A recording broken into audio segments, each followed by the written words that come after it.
Tá ligado?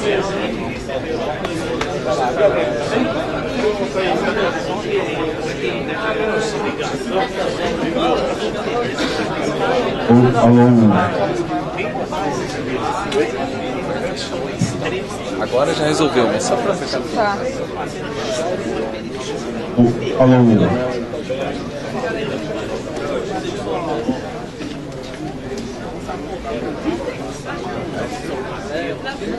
Camaradas e amigos, boa noite a todos e a todas. As boas-vindas à Fundação Maurício Grabois e da Sociedade Amigos de Lênin, que promove este evento nessa noite. Boa noite também aos internautas que nos assistem, porque esta sessão está sendo transmitida ao vivo pelo Portal Vermelho e pelo portal da Fundação Maurício Grabois. E para darmos início aqui aos nossos trabalhos, nós temos a honra, a alegria de convidar para a mesa o professor Domênico Lossurdo.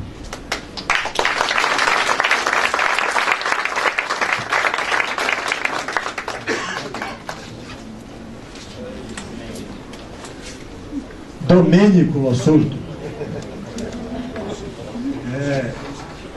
Nós queremos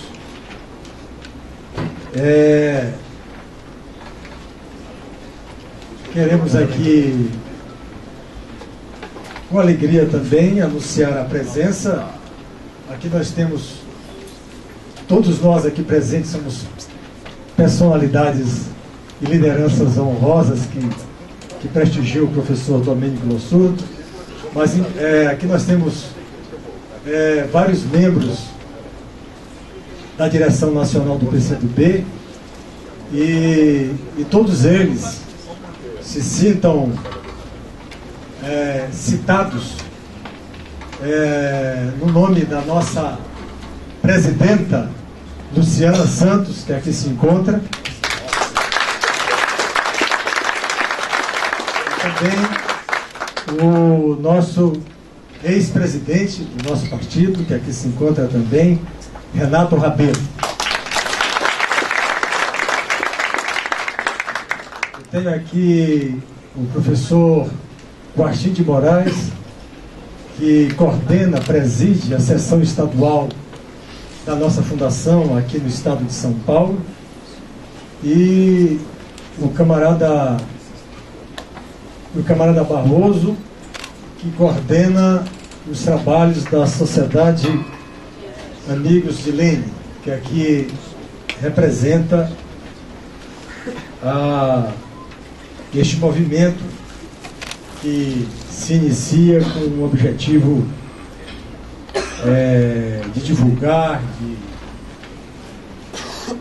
de projetar, de ressaltar, de procurar enriquecer a teoria leninista. O próprio Barroso poderá discorrer sobre isso oportunamente. Então, dizer para os camaradas, para os amigos, como já foi anunciado, todos nós somos convidados para a conferência do professor Domênico Lossurdo, Lênin, o Imperialismo e as Guerras, que é o título da conferência. E a sistemática é a seguinte: o professor irá realizar a sua conferência, em seguida, ao término da sua exposição, a Fundação Maurício Grabois apresentou um convite a 3 pessoas que inicialmente vão fazer rápidas considerações em diálogo com a conferência do professor, e a depender do tempo disponível, nós iremos então também abrir a palavra para mais algumas considerações do plenário. Ao término dos trabalhos, haverá uma sessão de autógrafos do livro do professor Lossurdo, Marx e o Balanço Histórico do Século XX, que está sendo lançado pela editora Anita Garibaldi e a Fundação Maurício Grabois. Então, ao término do trabalho, ali no hall de entrada aqui da sede do PCdoB, haverá, então, a sessão de autógrafos do professor Nossurdo. Eu quero aqui rapidamente, para os presentes e para os internautas que nos assistem nesse momento, dizer que o professor Domênico Nossurdo é um dos mais respeitados filósofos marxistas da atualidade. Desde 1988 preside a Sociedade Internacional Hegel-Marx para o Pensamento Dialético e é membro fundador da Associação Marx Século XXI. Atualmente leciona Filosofia da História na Universidade de Urbino, Itália.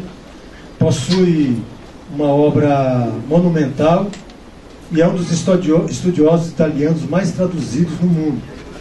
No Brasil, publicou para o português e aqui no nosso país um conjunto de livros do professor já foram traduzidos, publicados, e o que mostra o eco, o acolhimento, a afinidade do pensamento do professor Nossurdo aqui no nosso país.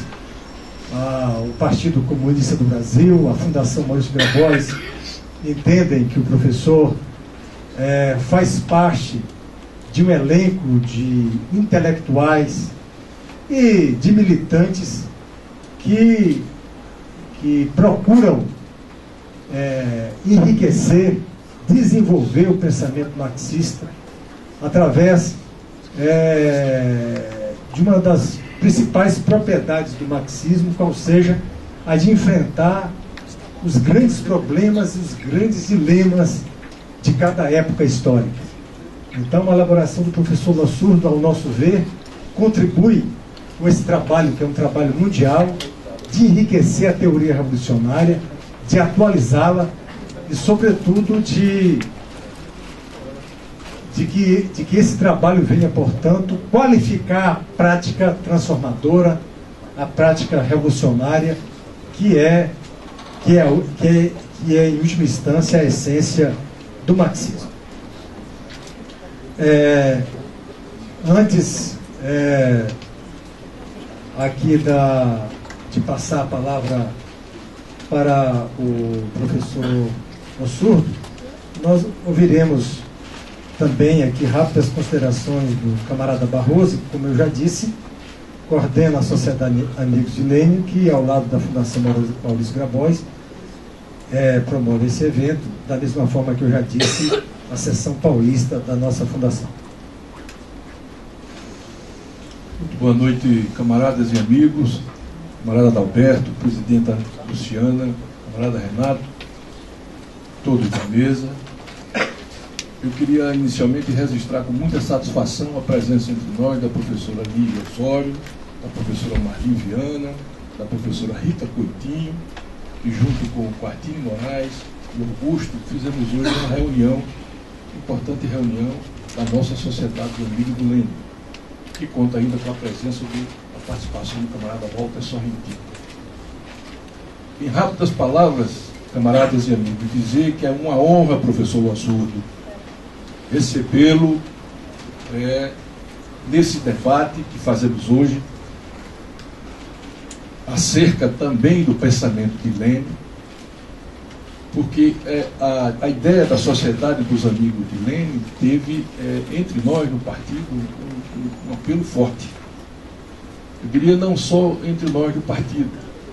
Tive a oportunidade recentemente de conversar com um camarada do PCP português, os camaradas do PCF, que mostraram muita curiosidade sobre a ideia da Sociedade dos Amigos do Lênin, aqui criada, sob os auspícios da Fundação Maurício Grabois. Curiosidade porque registrou um camarada de Portugal, ousadia. Acho que uma ideia ousada de vocês, digamos assim, serem tão diretos no assunto, onde existem várias associações, várias fundações que fazem debates variados, Mas a Sociedade dos Amigos do Lênin é uma coisa muito concreta, quer dizer, muito direta, e que não deixa margem de dúvida sobre o objetivo geral que ela pretende alcançar. A sociedade, camaradas, ela tem a ideia de atualizar o pensamento do Lênin, aportar contribuições modestas dos teóricos contemporâneos vinculados ao movimento marxista, no sentido do desenvolvimento da teoria leninista. Nesses pontos, o problema que nós sempre ressaltamos, e hoje na nossa reunião insistimos nisso, o problema da luta anti-imperialista, o problema dos grandes conflitos que hoje afetam, né, os países periféricos, não só entre eles, mas os países periféricos, ou seja, a atualidade da reemergência da luta nacional é um dos temas centrais que, no Nascedouro da Sociedade, no seu clássico, o imperialismo, fase superior do capitalismo, veio a ter força entre nós e veio a ter, digamos assim, uma direção teórica, no sentido da sua validade, da sua importância contemporânea, basilar. Por isso eu creio que, dentre outras questões que a sociedade se propõe, a vinda do professor Losurdo, a coincidência, a Fundação Maurício Garbosa, a vinda do professor Losurdo, um grande conhecedor da obra do Lênin, um grande pensador contemporâneo, nos enche de orgulho e satisfação. É para nós motivo de muito entusiasmo tê-lo conosco e participar dessa solenidade. Um abraço.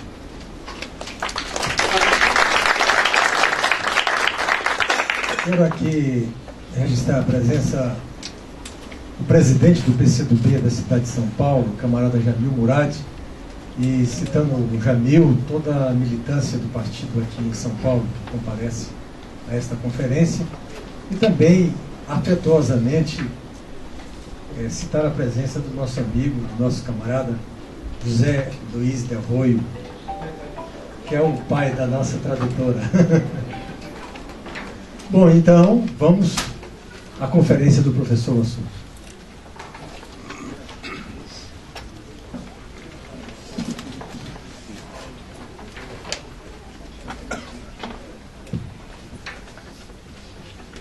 Grazie compagna Presidente, grazie compagni e amici tutti per questo invito.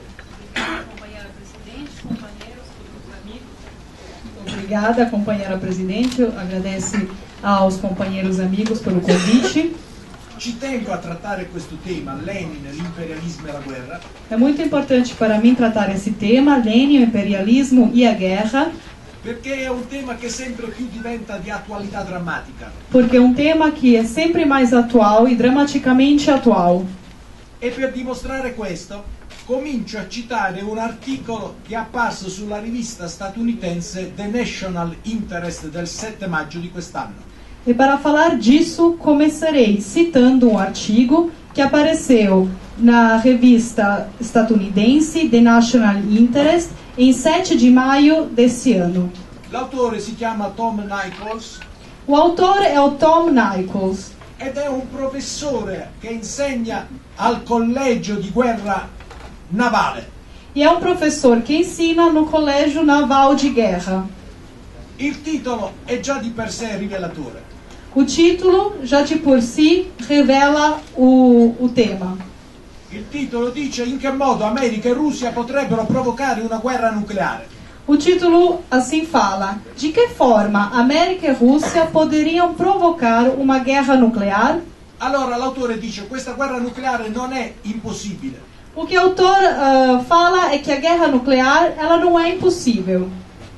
Quindi gli USA si devono preparare attentamente. E é por isso que os Estados Unidos têm que se preparar para isso. Ed ecco lo scenario che viene immaginato.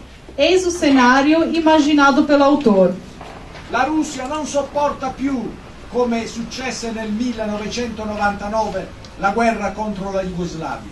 A Rússia, já como foi em 1999, não pode mais suportar a guerra contra a Iugoslávia. O contro un altro paese. Ou contra outros países. Ed ecco che a un certo punto la guerra nucleare. É assim que acontece uma guerra nuclear. Ed ecco i risultati, così come vengono descritti dall'autore statunitense. Esses são os resultados, assim como o autor estadunidense apresenta eles. Allora, adesso no? Negli USA le vittime non si contano, fammi leggere il politico. Negli USA le vittime non si contano, la sorte dei sopravvissuti forse è ancora peggiore, sicché per accorciare le sofferenze occorre somministrare loro la morte mediante eutanasia. Il caos è totale e a far rispettare l'ordine pubblico può essere solo la legge marziale. Eis os resultados, como comparece nesse artigo. Nos Estados Unidos, as vítimas são incontáveis. O destino dos sobreviventes, talvez, é pior ainda. E por essa razão, para parar com os sofrimentos dessas pessoas, é preciso que essas sejam mortas através da eutanásia. O caos é total. E para respeitar a ordem pública, somente funciona a lei marcial. Quello che avviene in Russia è molto peggio, lo leggi direttamente. O que acontece em Rússia é pior ainda. E aí eu já vou fazer a tradução. Na Rússia, então, a situação está pior ainda do que nos Estados Unidos. A plena desintegração do Império Russo, que começou-se em 1905 e foi interrompida somente pela aberração soviética, será finalmente completada.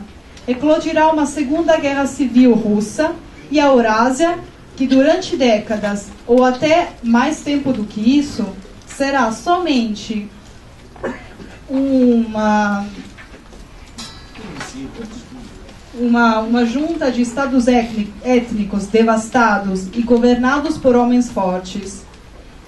Alguma sobra do Estado russo poderia até renascer das cinzas, mas provavelmente seria sufocado, e para sempre, por uma Europa que não tem nenhuma intenção de perdoar uma devastação tão grande. L'articolo nel titolo parla di guerra tra USA e Russia, ma l'autore non si accontenta, prevede anche la distruzione della Cina. No artigo, o autor fala de Rússia e Estados Unidos, mas o autor não se contenta apenas com isso e fala também da destruição da China. Ed ecco la conclusione. Eis a conclusão. Gli Stati Uniti d'America in qualche modo sopravviveranno. Os Estados Unidos da América, de alguma forma, irão sobreviver. La Repubblica Popolare di Cina, analogamente alla Federazione Russa, cesserà di esistere in quanto entità politica. A República Popular Chinesa, assim como a Federação Russa, parará de existir enquanto entidade política. Allora mi domando, ma perché prevede questa guerra nucleare? Forse che le basi militari cinesi e russe si stanno avvicinando a Washington? Mas por que então existe a previsão dessa guerra nuclear? Por acaso as bases chinesas e russas estão se aproximando de Washington? Come sapete avviene esattamente il contrario. Como vocês bem sabem, na verdade acontece exatamente o contrário. Ma gli USA in nessun caso sono disposti a rinunciare alla loro egemonia. Mas em nenhum caso os Estados Unidos estão dispostos a renunciar à hegemonia deles. E allora a questo punto devo citare Sergio Romano. E é nesse ponto que eu vou citar Sergio Romano. Sergio Romano non è soltanto un analista del Corriere della Sera, Que ma não, è stato anche ambasciatore italiano a Mosca nel passato. não somente analista do jornal Corriere della Sera, mas também foi embaixador italiano em Moscou. E allora così sintetizza lui la politica degli USA in questi tempi. E ele faz assim um resumo da política dos Estados Unidos hoje em dia. Gli USA aspirano a garantire a se stessi la possibilità di un primo colpo nucleare impunito. A aspiração dos Estados Unidos é garantir a si mesmos a possibilidade de um primeiro golpe nuclear impune. Dunque, pur di conseguire o di mantenere l'egemonia, l'imperialismo è pronto a qualsiasi crimine. Então, para conseguir manter a hegemonia, o imperialismo está pronto a qualquer crime. Sono 100 anni dallo scoppio della Prima Guerra Mondiale. Passou um século desde o início da Primeira Guerra Mundial. Oggi la storiografia borghese cerca di dire che la Prima Guerra Mondiale è scoppiato un po' per caso, per un incidente di percorso. A historiografia hoje em dia tenta explicar que a Primeira Guerra Mundial eclodiu como fosse por um acaso, por alguns erros e acidentes. Cioè cerca di nascondere le responsabilità del capitalismo e dell'imperialismo. Ela tenta esconder as responsabilidades do capitalismo e do imperialismo. Però noi abbiamo già letto nel manifesto del Partito Comunista Mas nós já limos no manifesto do Partido Comunista la tesi secondo cui il capitalismo ha in sé la tendenza alla, è una citazione, guerra industriale di annientamento tra le nazioni. a tese segundo a qual o capitalismo já vem embutido da, e essa é uma situação, guerra industrial de aniquilamento entre as nações. Era quella appunto che scoppia nel 1914.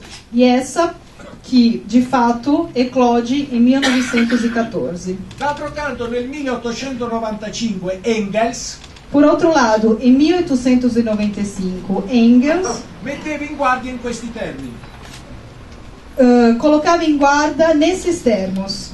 Cito, si va profilando una guerra mondiale di un orrore inaudito e di conseguenze assolutamente incalcolabili.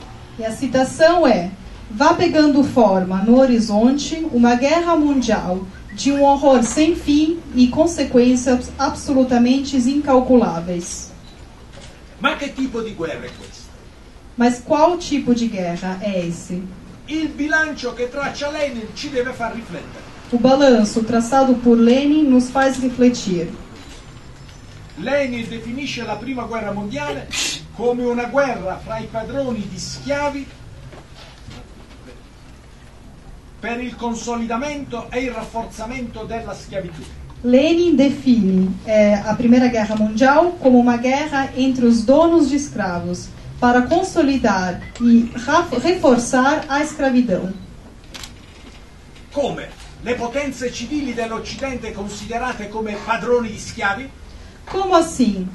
As grandes potências ocidentais civis, rotuladas como donos de escravos? Era un'esagerazione di Lenin? É essa uma exageração de Lenin? Vediamo cosa dicono gli storici. Vamos ver o que os históricos têm a dizer sobre o tema. Per esempio, Historiadores. Obrigada. Per esempio in Egitto i contadini erano arrestati e inviati ai più vicini centri di mobilitazione. Por exemplo, no Egito, os camponeses eram presos e enviados para os centros de recrutamento mais próximos. Se cercavano di fuggire erano catturati per essere inviati a morire. E quem tentava a fuga era capturado novamente e mandado a morrer sob escoltas na guerra. Anzi, a questo proposito voglio citare uno storico conservatore britannico che si chiama Taylor, il quale ha scritto: Falando disso, eu quero citar um historiador conservador britânico chamado Taylor, que escreveu: nel corso della prima guerra mondiale circa 50 milioni di africani e 250 milioni di indiani furono gettati dall'Inghilterra senza venire interpellati nella fornace di una guerra di cui non sapevano nulla. Durante a Primeira Guerra Mundial, cerca 50 milhões de africanos e 250 milhões de indianos foram jogados pela Inglaterra sem ser consultados na fornalha de uma guerra da qual nada sabiam. Se a definire l'istituto della schiavitù è il potere di vita e di morte esercitato dal padrone sui suoi schiavi, Se o que define a instituição da escravidão é o poder de vida e de morte que é exercido pelo dono sobre seus escravos, allora la definizione che fa Lenin delle potenze dell'Occidente in lotta come proprietari di schiavi calza perfettamente. então não há dúvidas que a definição de Lenin sobre os donos de escravos, sobre as potências ocidentais como donas de escravos, serve como uma luva. Sui popoli assoggettati, le potenze capitaliste e colonialiste esercitavano un potere di vita e di morte. Sobre os povos subjugados por elas, as grandes potências colonialistas e capitalistas reivindicavam o poder de vida e de morte. I popoli coloniali erano solo carne da cannone. Os povos coloniais nada mais eram que carne de canhão. E quindi la definizione che fa Lenin della prima guerra mondiale è molto importante. Lenin ci fa vedere che in un certo senso la prima guerra mondiale è una doppia guerra. Então, a definição de Lenin sobre a Primeira Guerra Mundial é uma definição extremamente importante, pois Lenin nos mostra que a Primeira Guerra Mundial era, na verdade, uma guerra dupla. C'era la guerra tra le grandi potenze capitaliste per catturare le colonie. Havia guerra entre as grandes potências capitalistas para capturar as colônias. E c'era la guerra che ogni singolo paese capitalista e colonialista conduceva contro il popolo coloniale assoggettato per farlo servire come carne da cannone. E havia aquela guerra que cada potência capitalista e colonialista travava contra o povo colonizado, subjugado, para que esses pudessem servir de carne de canhão. Era una doppia guerra e Lenin, credo l'unico a notarlo. Era uma guerra dupla e Lenin talvez fosse o único que tivesse notado isso.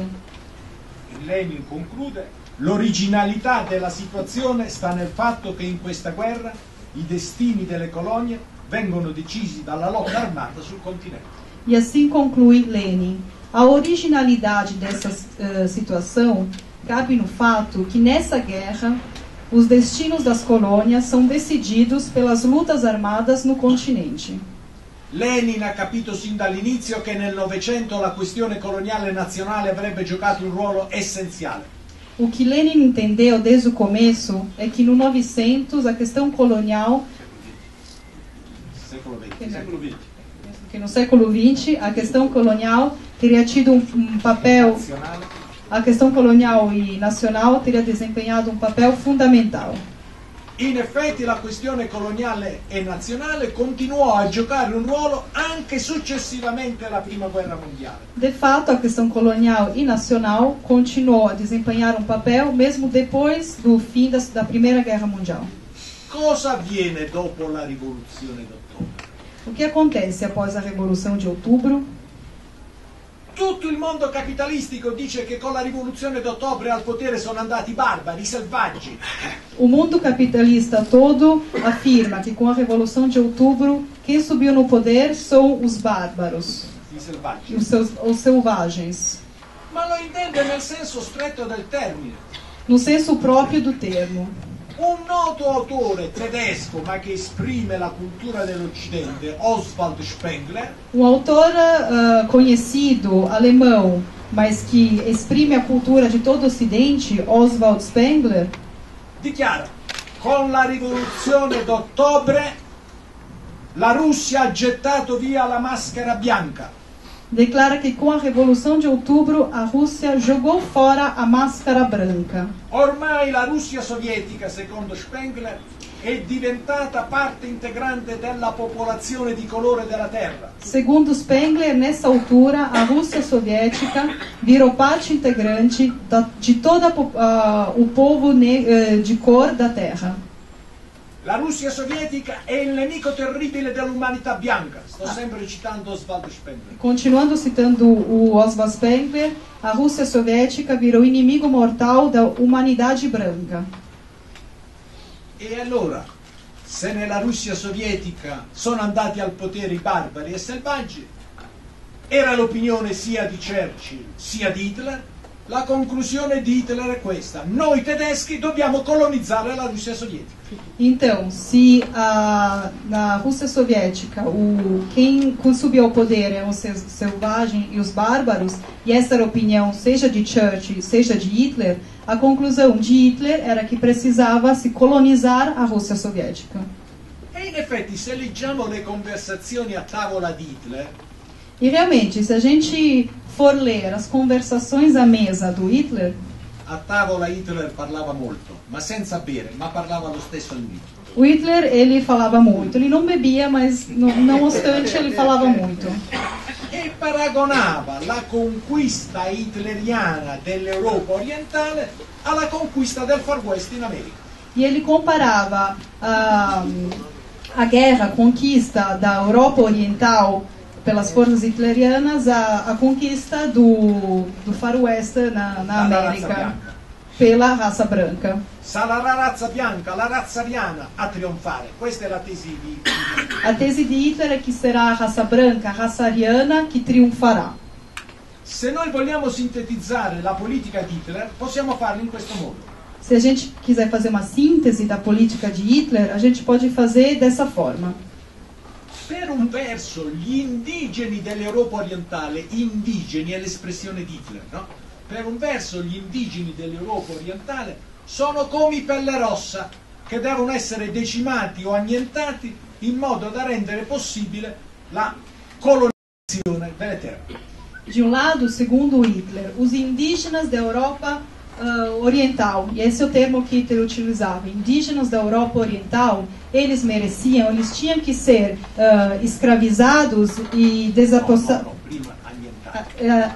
dizimados, aniquilados, in modo da rendere possibile la colonizzazione dei territori. assim que fosse possível a colonização dos territórios deles. Quelli che sopravvivevano Aqueles que depois sobreviviam erano gli schiavi neri, eram como os escravos negros, che eram os dovevano escravos negros, lavorare come schiavi al servizio della razza dei signori. que precisavam trabalhar como escravos a serviço da raça dos donos, dos senhores. Mentre i quadri comunisti, gli intellettuali comunisti, i dirigenti comunisti, Enquanto os quadros comunistas, os intelectuais comunistas, erano assimilati agli ebrei ed erano considerati come i fomentatori della rivolta delle razze inferiori e dovevano essere annientati totalmente. eram comparados aos judeus e por isso eles eram instigadores das raças inferiores, Della rivolta delle razze. instigadores da revolta das raças inferiores e tinham que ser aniquilados completamente. Oggi i grandi storici non hanno dubbi sul fatto che la guerra di Hitler in Europa orientale è stata, cito, la più grande guerra coloniale della storia. Hoje em dia, os historiadores não têm dúvidas quando falam que a guerra de Hitler para o espaço vital foi a maior guerra colonial da história. Noi per l'esattezza dobbiamo dire che è stata una delle due più grandi guerre coloniali della storia. Mas exatamente aqui a gente tem que falar que se tratou de uma das duas maiores grandes guerras coloniais da história. Perché l'altra grande guerra coloniale è quella che l'imperialismo giapponese scatena in Asia contro la Cina. Porque a outra grande guerra colonial é aquela que o imperialismo japonês trava no Oriente contra a China. Se l'imperialismo hitleriano vuole asservire e schiavizzare gli slavi, Se o imperialismo italiano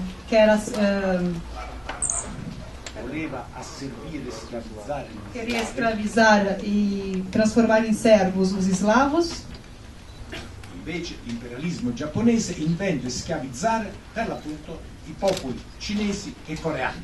o imperialismo japonês tem como intenção escravizar os povos chineses e coreanos. Questo ormai viene riconosciuto dalla storiografia più illuminata. Isso hoje em dia é reconhecido por parte da historiografia mais iluminada. E adesso invece rileggiamo il testo di Lenin sull'imperialismo. Vamos então agora rever o ensaio, o texto de Lenin sobre o imperialismo. Lenin polemizza contro Kautsky, Lenin faz uma polêmica contra Kautsky, secondo Kautsky, l'imperialismo è solo la tendenza ad annettersi i territori agricoli. segundo Kautsky, o imperialismo é somente a tendência dos países capitalistas de anexar os territórios agrícolas. No, dice Lenin, è caratteristica dell'imperialismo la sua smania non soltanto di conquistare i territori agrari, ma di mettere mano anche su paesi fortemente industriali. Não, responde Lenin. A característica do imperialismo é sua ânsia não somente de conquistar os territórios agrícolas, mas também de botar a mão nos países fortemente industrializados. Prosegue sempre Lenin, dato che la terra è già spartita, Assim, continua Lenin, do momento que a terra já está dividida, una potenza imperialistica può essere costretta ad allungare le mani su paesi di qualsiasi genere. Uma potência imperialista pode ser empurrada ou obrigada a botar as mãos sobre países de qualquer tipo. È quello che è avvenuto con la guerra hitleriana giapponese e persino con l'imperialismo di Mussolini. É isso que aconteceu com a guerra hitleriana, japonesa e até com o fascismo de Mussolini. Quindi Lenin ha capito benissimo già agli inizi del XX secolo la centralità della questione nazionale e coloniale. Então Lenin compreendeu perfeitamente, já no começo do século XX, o papel central da questão colonial e nacional. Però la questione nazionale e coloniale si presenta nella seconda guerra mondiale in modo diverso che nella prima. Porém, a questão colonial e nacional apresenta-se durante a Segunda Guerra Mundial de forma diferente que na Primeira Guerra Mundial. Nella prima guerra mondiale i popoli coloniali non svolgono un ruolo molto attivo.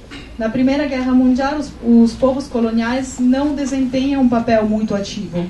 Mentre invece nella seconda guerra mondiale i popoli che l'imperialismo hitleriano e l'imperialismo giapponese intende schiavizzare, i popoli sovietici e il popolo cinese, Já na Segunda Guerra Mundial, os povos que o imperialismo hitleriano e o imperialismo japonês querem escravizar, isto é, o povo sovietico e o povo chinês, svolgono un ruolo decisivo, sconfiggendo l'imperialismo hitleriano e giapponese, desempenham um papel decisivo. Eles derrotam o imperialismo hitleriano e japonês e così danno impulso alla rivoluzione anticolonialista mondiale che si sviluppa nel XX secolo. e assim eles dão um impulso para aquela revolução anticolonialista mundial Si sviluppa a livello mondiale. que se desenvolve em nível mundial. Adesso noi ci poniamo un problema, ci poniamo. Agora a gente vai colocar uma problemática. Ma questa rivoluzione anticolonialista mondiale è finita? È alle nostre spalle? Esta revolução anticolonialista mundial acabou? Está atrás de nós? Il sistema colonialistico classico non esiste più, O sistema colonialista clássico não existe mais. ma non è finita questa lotta anticolonialista. Mas essa luta anticolonialista não se encerrou. Con la consueta lucidità, Lenin distingue tra colonialismo e neocolonialismo. Com a lucidez usual, Lenin distingue entre capitalismo e colonialismo e neocolonialismo. E dice: il colonialismo classico è caratterizzato dall'annessione politica. E afirma: o colonialismo clássico é caracterizado pela anexação política, Mentre invece il neocolonialismo è caratterizzato dall'annessione economica. enquanto o neocolonialismo é caracterizado pela anexação econômica. E fa per esempio un esempio dall'America Latina. L'Argentina è un paese formalmente indipendente, però è un paese in condizioni neocoloniali perché dipende totalmente sul piano economico dalla Gran Bretagna. E aí vem exemplo da América Latina. A Argentina é um país formalmente dependente, porém economicamente dependente, È in condizioni semicoloniali. em condições semicoloniais. A far tesoro di questa lezione di Lenin è nel settembre 1949 Mao Zedong. Quem traz de uma forma muito querida essa lição do Lenin é, no setembro de 1949, Mao Zedong. Il Partito Comunista sta per conquistare il potere in Cina. O Partido Comunista está quase para conquistar o poder na China. Ma Mao Zedong mette già le mani avanti, mette in guardia. Mas Mao Zedong já avisa. Washington, dice Mao Zedong, desidera che la Cina si riduca a vivere dalla farina americana, finendo così col diventare una colonia americana. Washington, avisa Mao Zedong, tem desejo que a China se reduza a viver da farinha americana, acabando assim por ser uma colônia americana. Cioè Mao Zedong capiva perfettamente che senza indipendenza economica anche l'indipendenza politica è puramente formale. Então, Mao Tse-tung entendia perfeitamente que sem independência econômica, a dependência política é completamente formal. E adesso facciamo un salto di alcune migliaia di chilometri E agora vamos fazer pulo de alguns milhares de quilômetros, e di circa 15 anni. de mais ou menos 15 anos. Abbiamo Frantz Fanon. Frantz Fanon è stato il grande teorico della rivoluzione algerina e della rivoluzione anticoloniale in genere. Aqui temos Frantz Fanon, grande teórico da Revolução Argentina e da Revolução Algerina e da Revolução anticolonial no geral.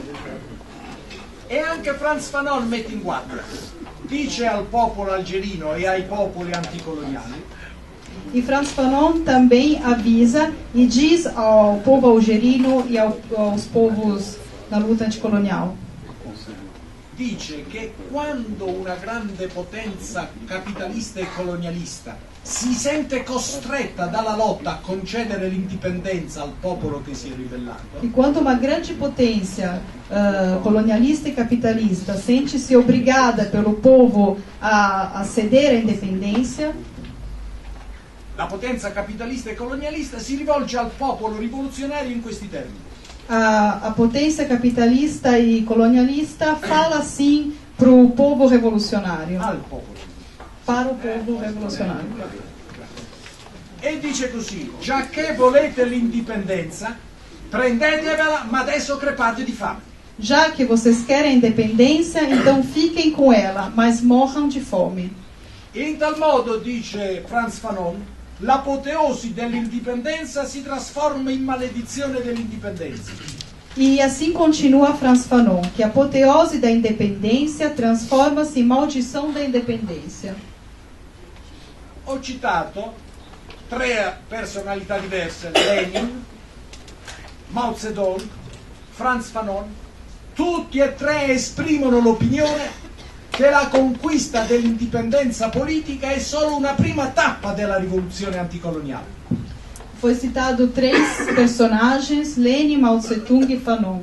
E os 3 já tinham previsto que a independência política é somente um passo, Il primo o stadio primeiro della estágio rivoluzione da revolução anticolonial. Questa è l'opinione anche di Che Guevara. Lui dice: dopo l'aggressione militare dobbiamo respingere anche l'aggressione economica. Così si esprime Che Guevara. Esta é a opinião também de Che Guevara, que afirma que depois da agressão militar temos que responder também à agressão econômica.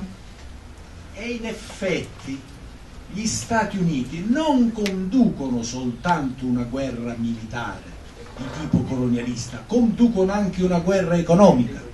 E de fato os Estados Unidos não conduzem somente uma guerra de tipo militar, mas também uma guerra de tipo econômico Contro le potenze, contro i paesi anticolonialisti. contra os países anticoloniais. Voi siete in America Latina e sapete benissimo cosa è successo a Cuba. Dopo il fallimento dell'invasione della Baia dei Porci c'è stato l'embargo, il blocco. Vocês que estão aqui na América Latina sabem perfeitamente o que aconteceu em Cuba. Após ter falido a invasão da Baía dos Porcos, houve o embargo. Ma non si tratta soltanto di Cuba. Forse viene ignorato quello che gli Stati Uniti hanno fatto contro la Repubblica Popolare Cinese dopo il 1949. Mas não trata-se somente de Cuba. Talvez as pessoas ignorem o que é que os Estados Unidos fizeram para a República Popular da China após 1949. Non si tratta soltanto del fatto che la Cina non venne riconosciuta e venne esclusa dall'ONU per lungo tempo. Não trata-se somente do fato que a China não foi reconhecida e foi excluída da ONU por longo tempo.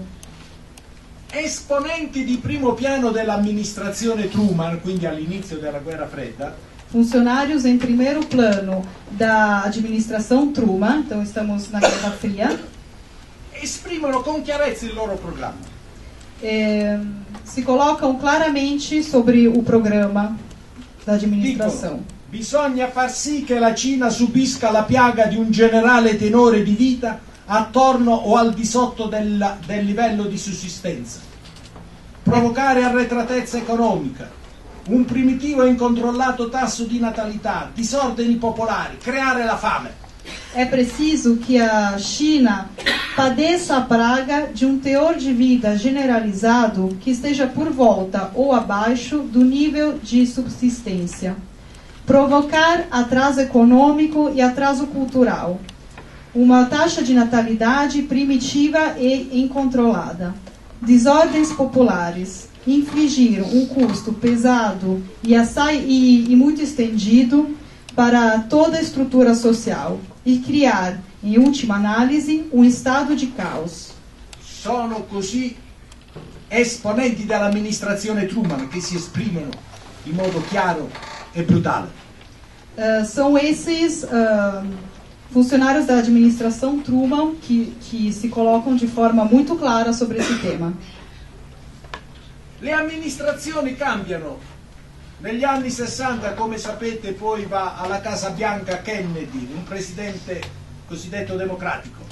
As administrações mudam. E nos anos 60, quem entra na Casa Branca é um presidente que, como vocês sabem, o Kennedy é um presidente considerado democrata. E uno dei collaboratori più importanti di Kennedy si chiama Walt Rostow, è uno studioso illustre. Um dos colaboradores mais importantes do Kennedy, Walt Rostow, um intelectual famoso.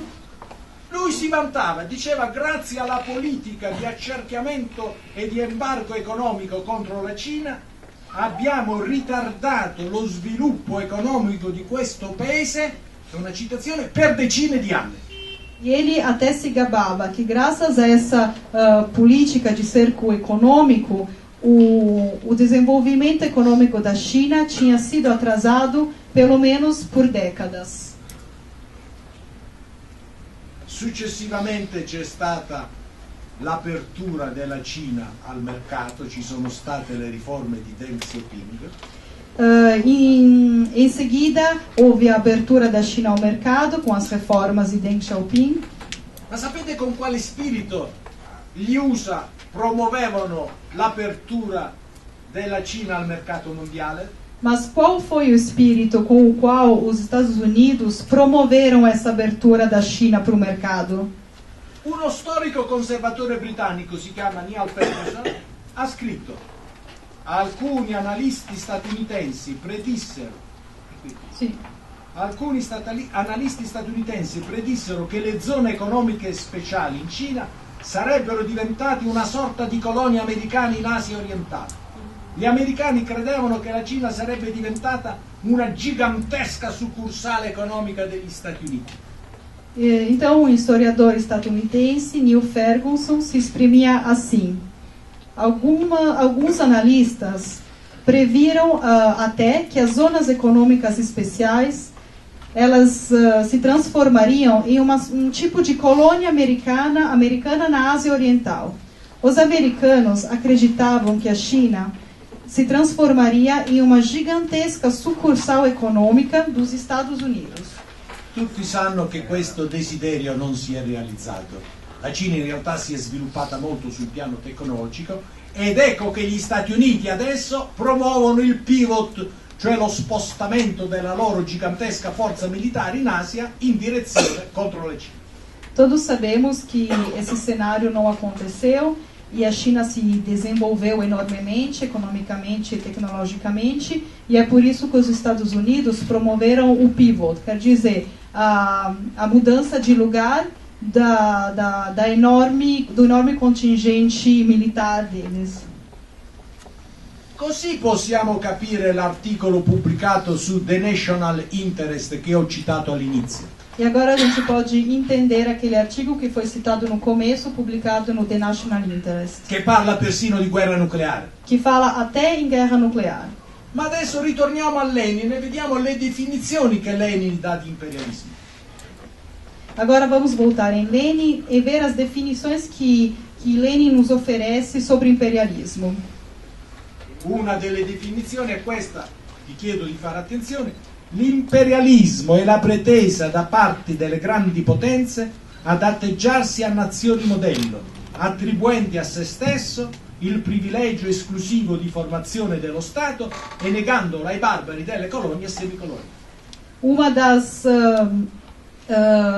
definições é essa. Uma das definições do Lenin de imperialismo é a seguinte: é a pretensão por parte das grandes potências de colocar-se como nações modelos, denominando-se com o privilégio exclusivo de formação de estados e negando esse privilégio aos bárbaros das colônias e semicolônias. Ed ecco allora il mio commento. È evidente che attribuendosi il potere di intervenire in ogni angolo del mondo, anche senza l'autorizzazione del Consiglio di sicurezza dell'ONU, l'Occidente e soprattutto gli Stati Uniti considerano solo loro stessi come nazioni autentiche fornite di sovranità, mentre le altre sono prive di sovranità. É evidente que, intitulando-se o direito de intervir em cada canto do mundo, mesmo sem autorização do Conselho de Segurança da ONU, o Ocidente, em particular os Estados Unidos, declaram de fato cancellata la sovranità di Dio. Declaram de fato que os outros países não podem mais ter a soberanidade e que essa soberanidade pertence somente a eles. Esattamente come Lenin definisce l'imperialismo. Exatamente da forma que Lenin define o imperialismo.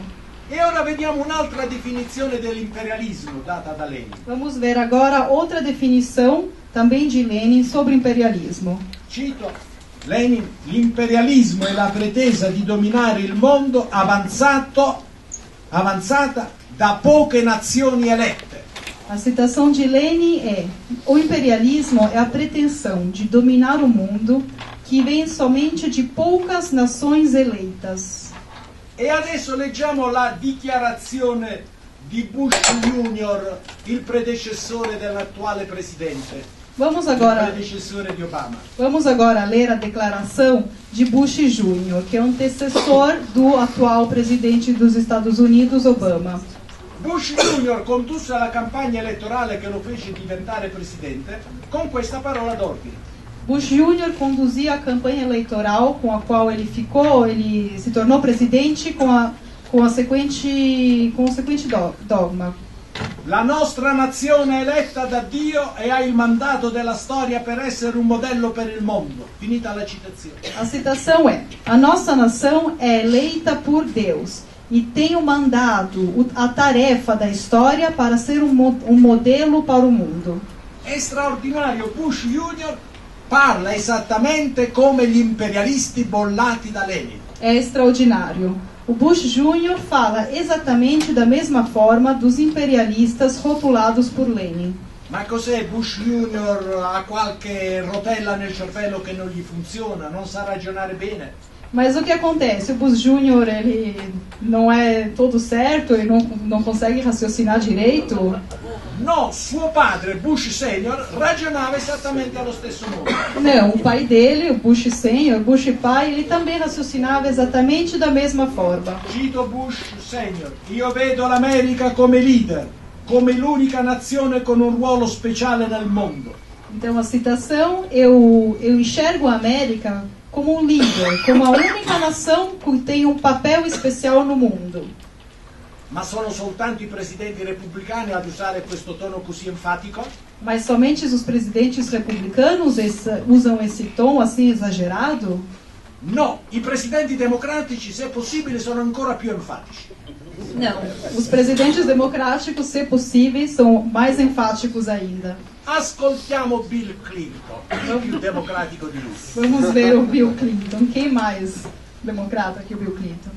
L'America deve continuare a guidare il mondo.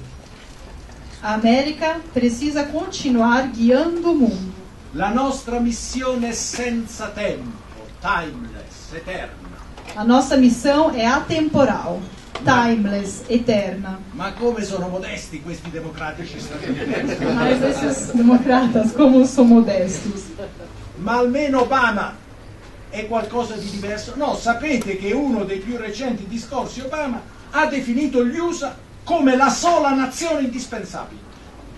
Será que Obama é de alguma forma diferente? Não. Em um discurso de pouco tempo atrás, o Obama declarou que os Estados Unidos são a única nação que é indispensável. E le altre nazioni se ne può fare tranquillamente a meno? E as outras podem ser tranquilamente dispensadas? E allora prendiamo gli esponenti politici degli Stati Uniti caratterizzati da realismo. Então vamos agora falar daqueles homens políticos estadunidenses que professam o realismo. Kissinger, chi è più realista di Kissinger? Quem é mais realista que o Kissinger? Citazione. La leadership mondiale è inerente al potere e ai valori americani. Citação.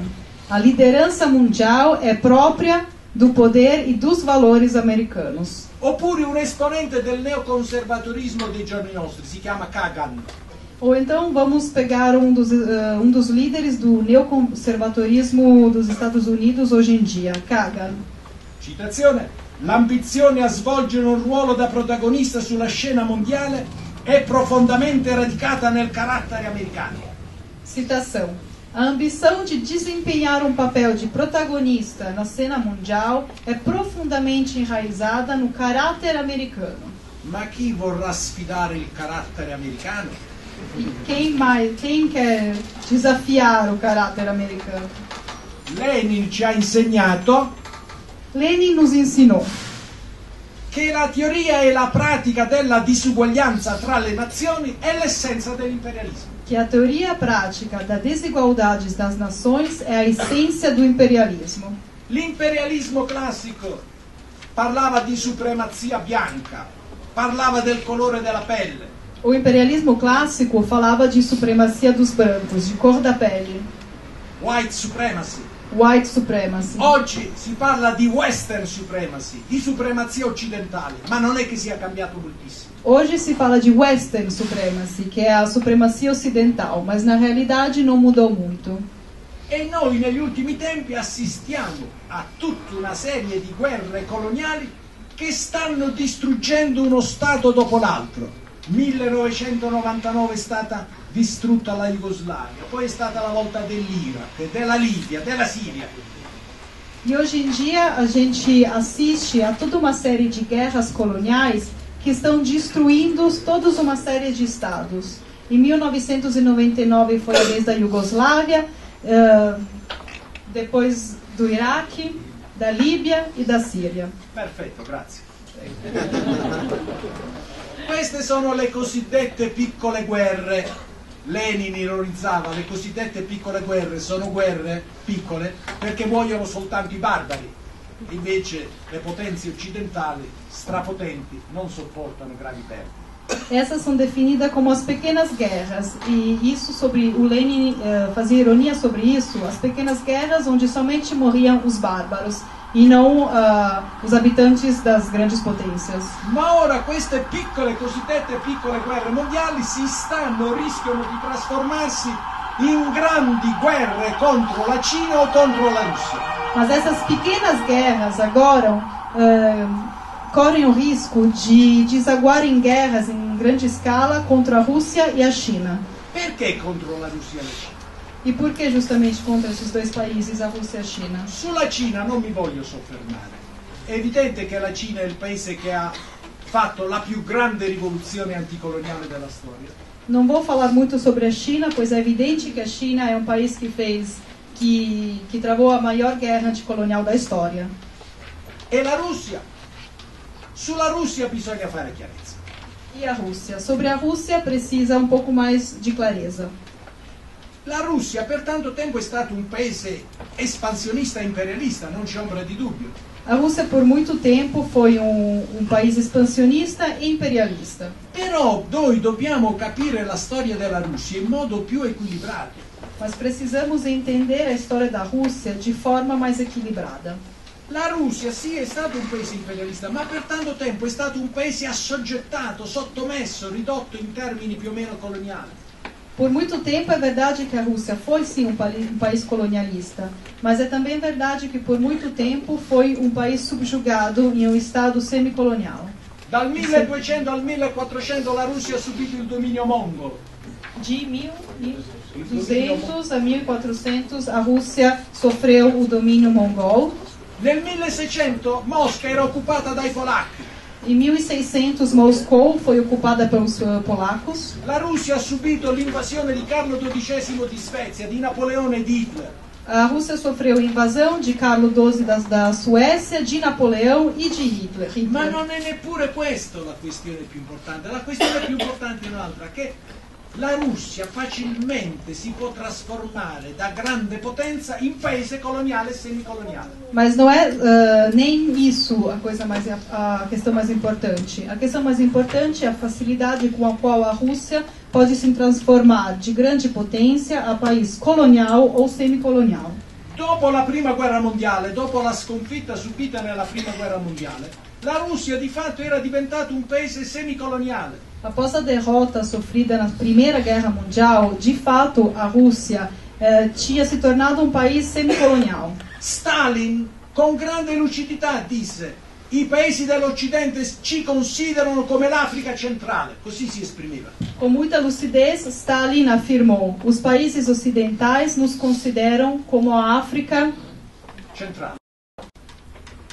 E in effetti Hitler partiva dal presupposto di trasformare la Russia sovietica in una sorta di impero africano-germanico. E de fato Hitler partiva dessa ideia de transformar a Rússia em uma sorta de império africano-germânico.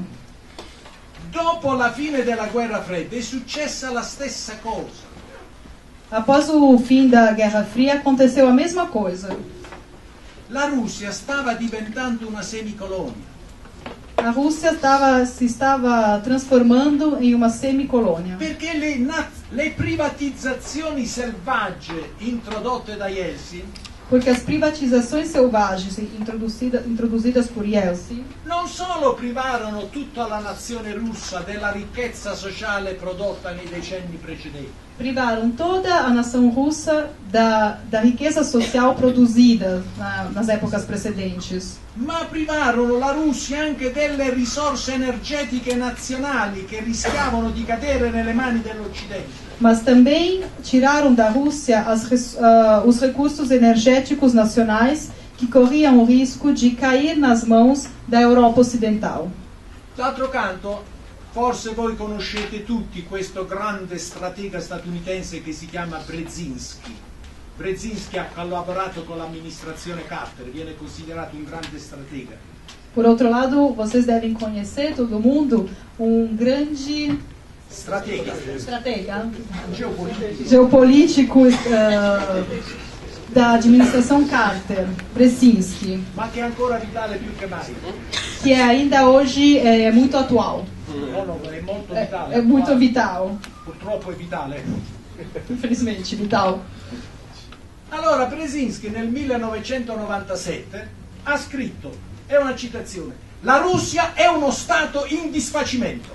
E Brzezinski, em 1997, escreve, e cito: a Rússia é um estado em esfacelamento, um estado estraçalhado. Si capisce che l'imperialismo, per completare il suo progetto di dominio mondiale, mira a distruggere Cina e Russia come identità nazionali. Vi ricordate? Così si esprime proprio the national interest. E podemos então entender como o objetivo do imperialismo é destruir Russia e Cina come identità nazionali. Rússia e China como identidades nacionais. La Russia è uno stato in disfacimento, diceva Brzezinski, basta dargli un calcio e si disfà del tutto. Como dizia Brzezinski, a Rússia é um estado em esfacelamento, é só chutá-la e ela vai se desfazer completamente. E questa guerra contro la Cina e contro la Russia, scatenata dall'imperialismo statunitense, non è iniziata adesso. E essa guerra contra a China e contra a Rússia, que está sendo travada pelo imperialismo estadunidense, não é de agora. Io posso citare per esempio un famoso studioso statunitense, Mersheimer, così si chiama, che dice che già negli anni 50 e 60 Washington lanciava operazioni clandestine contro la Cina, non solo l'embargo economico, ma anche operazioni clandestine, operazioni militari clandestine. Então aqui podemos citar um famoso pesquisador estadunidense, Mearsheimer, que afirma que durante os anos 50 e 60, Washington lançava diversas operações clandestinas. Voi siete stanchi, anch'io, ma 5 minuti spero me li concediate. Estamos cansados, o professor também está, mas pede mais 5 minutos. A questo punto ci dobbiamo chiedere, ma ormai sono molti a parlare di pericolo di guerra. Então, hoje em dia, a gente tem que se perguntar, muitas pessoas falam de perigos de guerra. The National Interest, come ho detto, parla di pericolo di guerra nucleare. O The National Interest até fala de perigos de uma guerra nuclear. Allora ci dobbiamo chiedere perché la risposta a questa politica di guerra dell'imperialismo è ancora piuttosto debole. Então, a gente se pergunta por que a resposta a essa política de imperialismo de guerra ainda está tão fraca? Un motivo è questo, credo già l'accennavo. Quando Cuba combatteva contro l'invasione militare, Um motivo é o seguinte, já foi falado antes. Quando Cuba estava combatendo contra a invasão militar, contro l'invasione della Baia dei Porci, na Baía dos Porcos, era facile vedere chi era l'aggressore e chi era l'aggredito. era fácil enxergar quem era o agressor, quem estava agredindo. Oggi invece la lotta si svolge in un modo diverso. Gli USA cercano di strangolare economicamente Cuba come altri paesi e Cuba a questo tentativo di strangolamento economico risponde con il lavoro economico. Agora a luta se dá de forma diferente. Os Estados Unidos tentam de enforcar economicamente Cuba e Cuba responde a essa tentativa com um trabalho econômico. Oscuro, faticoso, giorno dopo giorno, che non appare subito evidente. É um trabalho que é obscuro, que é cansativo, que é um trabalho dia após dia e que não é tão claro assim de uma hora para outra. I più superficiali sanno vedere l'aggressione della Baia dei Porci, ma non sanno vedere invece lo scontro che avviene anche sul piano economico. As pessoas mais superficiais conseguem enxergar o embate que houve na Baía dos Porcos, mas não conseguem enxergar o embate econômico. Ma c'è un'altra ragione, e l'altra ragione è questa. In realtà una certa sinistra, non voglio parlare male dei trotskisti, dico una certa sinistra. Mas há também outra questão. Um certo tipo de esquerda, sem falar mal dos trotskistas, mas um certo tipo de esquerda crede che la lotta di classe si presenti allo stato puro. acredita que a luta de classe apareça ao estado mais puro dela. Ma Lenin ha spiegato che le grandi lotte di classe nel Novecento avrebbero visto per l'appunto la rivoluzione anticolonialista all'ordine del giorno. Mas Lenin já explicou que as grandes lutas de classe do 900 elas seriam protagonizadas pela luta anticolonialista. Stalingrado, allorché è stato sconfitto il tentativo hitleriano di schiavizzare i popoli sovietici, Stalingrado, assim que foi derrotada a tentativa hitleriana de escravizar o povo soviético, non è stata soltanto una grande lotta di resistenza nazionale, não foi somente uma grande luta de resistência nacional, è stata una grande lotta di classe. foi também uma grande luta de classe. Anzi, una delle più grandi lotte di classe del Novecento e della storia mondiale. Na verdade, uma das maiores lutas de classes do 900 e da história mundial. E la stessa cosa si può dire per la resistenza del popolo cinese contro l'imperialismo giapponese. Anche questa è stata una delle grandi lotte di classe del Novecento e della storia mondiale. A mesma coisa pode ser dita para a resistência do povo chinês contra o imperialismo japonês, outra grande luta de classe. Vi chiedo di fare una riflessione. Dal punto di vista marxista, se cambia la divisione del lavoro all'interno della famiglia, per cui la donna cessa di essere uno schiavo domestico, noi diciamo che c'è stata una trasformazione importante dei rapporti sociali nell'ambito della famiglia. Vamos fazer então uma reflexão do ponto de vista marxista. Que dentro das dinâmicas da família capitalista muda as dinâmicas de relação entre homens e mulheres, e a divisão do trabalho, então podemos dizer que houve che c'è stata una trasformazione dei rapporti sociali, uma una transformação revolucionária das relações sociais. E quando queste trasformazioni avvengono a livello planetario, adesso che l'Occidente sta per perdere il monopolio della tecnologia, E quando essas transformações acontecem em nível mundial, agora que a gente vê o Ocidente que está quase perdendo o monopólio da tecnologia. non è anche questa una grande trasformazione sociale, non è anche questa una grande rivoluzione? Não pode-se então falar disso como uma grande transformação social e uma grande revolução? Ecco perché noi dobbiamo tenere presente le tre forme di lotta di classe. É por isso que a gente sempre tem que ter claras os três tipos de luta de classe. La lotta di classe è quella del proletariato e delle masse popolari contro la borghesia e le classi sfruttatrici. A luta de classe do proletariado e das classes populares contra a burguesia e as classes exploradoras. Lotta di classe anche quella che pone fine alla schiavitù domestica della donna. A luta de classe é também aquela que encerra a escravidão da mulher dentro do núcleo familiar. E lotta di classe è la lotta nazionale e anticoloniale. E a luta de classe é a luta nacional e a luta anticolonial. In Palestina questa lotta di classe nazionale si presenta nella forma classica perché i palestinesi vengono sistematicamente espropriati dalla loro terra, come erano gli indiani ad esempio nell'America. No território palestino a gente vê essa luta de classe e essa luta nacional que acontece cotidianamente, pois os palestinos são expropriados. Se apresenta na forma clássica.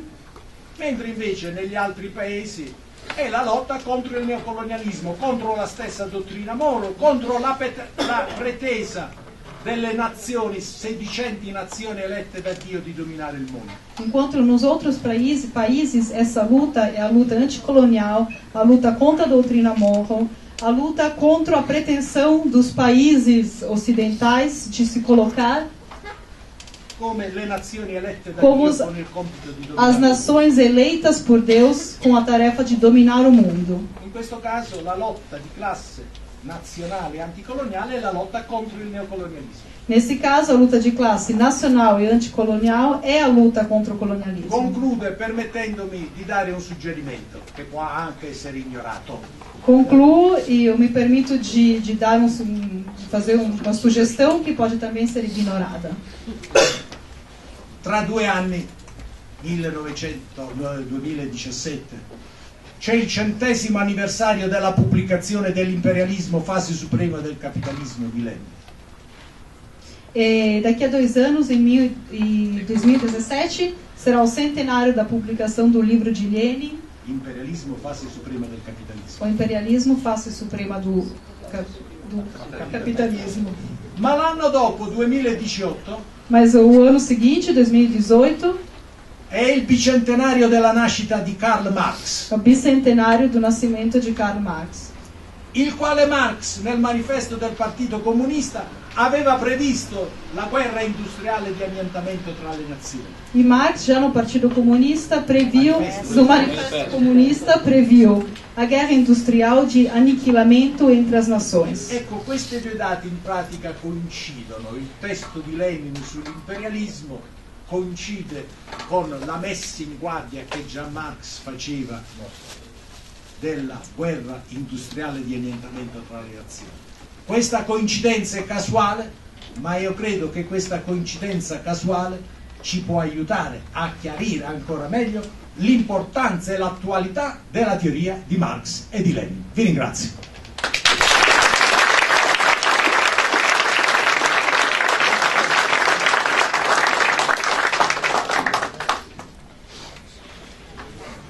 Obrigado ao professor Domenico Lossurdo. Como eu havia informado no início, nós vamos ouvir agora,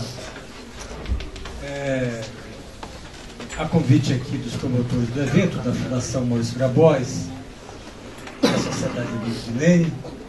Vamos ouvir inicialmente, vamos promover aqui um diálogo a partir da conferência feita, esse diálogo vai começar com 3 convidados, que terão aí um tempo máximo de 5 minutos para dialogar com o professor Lossurdo, e ao término nós veremos se é possível ainda mais algum debate, porque, como eu já informei, nós temos uma última sessão ainda do nosso trabalho, que é a sessão de autógrafos do professor Lossurdo. Então, com a palavra, inicialmente, o professor João Quartim de Moraes. Alô? Eu falei boa noite para todos e todos. Se escapou alguém, fica falado agora. A ideia é simplesmente registrar algumas questões vinculadas à exposição, a essa exposição do Lossurdo, que, como estamos habituados a ouvi-lo, é uma síntese admirável por sua abrangência, por sua lucidez e pela clareza da formulação. De modo que facilita muito a tarefa modesta de quem vai apenas sugerir linhas de desenvolvimento da discussão. Eu achei notável, antes de mais nada, no plano puramente teórico, esse reconhecimento e essa ênfase do Lossurdo em sustentar que não há contradição pura. Mesmo a contradição fundamental do capitalismo, entre que opõe o capital e o trabalho, ela nunca se manifesta na cena histórica concreta como uma pura contradição entre capital e trabalho. E, sobretudo, nas conjunturas, nas situações que criam uma crise revolucionária, elas se reforçam, e as situações revolucionárias são o reforço recíproco da contradição fundamental de um complexo concreto, historicamente determinado de contradições. Dentre essas contradições historicamente determinadas, que se acrescentam à contradição fundamental, ou às vezes que tomam o lugar da contradição fundamental, com toda certeza a ênfase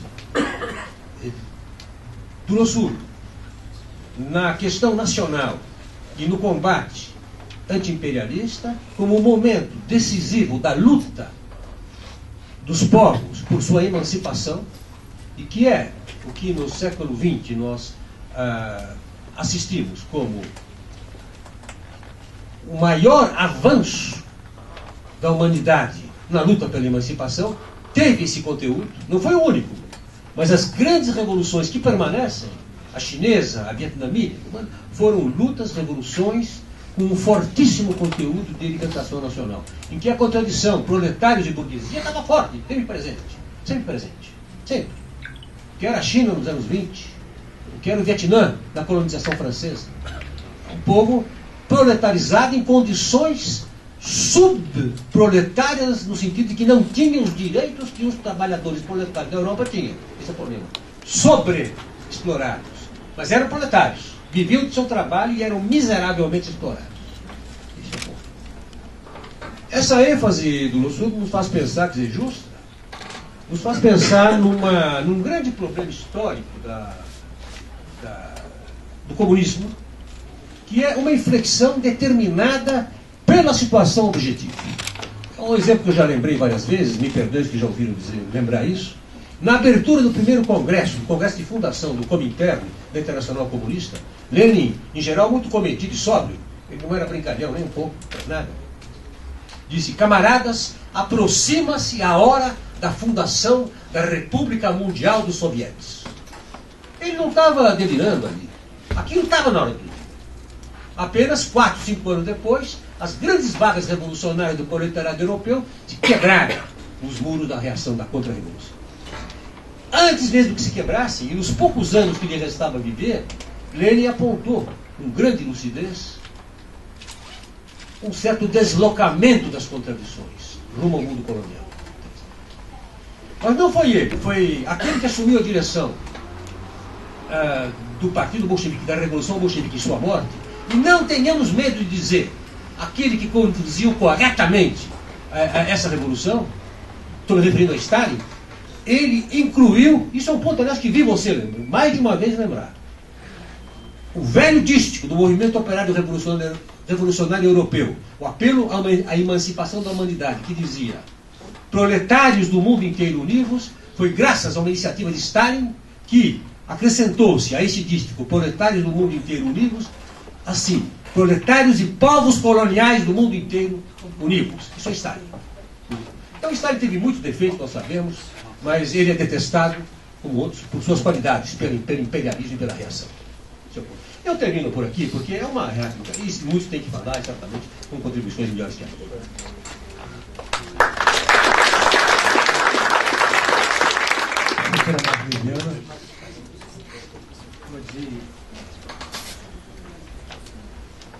Boa noite. Eu quero agradecer muito o convite de estar aqui e saudar o professor Lossurdo, que eu tive o prazer de ouvir agora. E queria ressaltar 3 pontos que justamente nós discutimos hoje de tarde e que o partido levantou aqui. Quer dizer, o professor mostrou a genialidade de Lenin ao apreciar o imperialismo e mostrou bem o papel dos Estados Unidos hoje. E o que eu achei mais importante é a importância da luta nacional e anti-imperialista. E justamente nesse momento, quando os Estados Unidos mais avançam no resto do mundo com essa ideia que eles têm a vocação para a dominação, é justamente o momento em que nós vemos essa luta anti-imperialista estar muito arrefecida, muito pouca, luta-se pouco contra isso, né? Então, acho que nós da esquerda sempre vimos as questões muito ou de um lado ou do outro. Ou você luta contra a contradição capital-trabalho, ou você luta contra o imperialismo. Como se você não pudesse fazer isso ao mesmo tempo. Isso o professor também mostrou, pode ser muito bem feito. E eu penso que isso é uma das questões mais importantes para ser discutida no momento. E eu lhe pergunto, como o senhor vê essa luta anti-imperialista no mundo hoje? E fico por aqui. Bem, obrigado por você. Agora o Augusto Bonicoli, que é secretário-geral da Fundação Maurício Grapaz.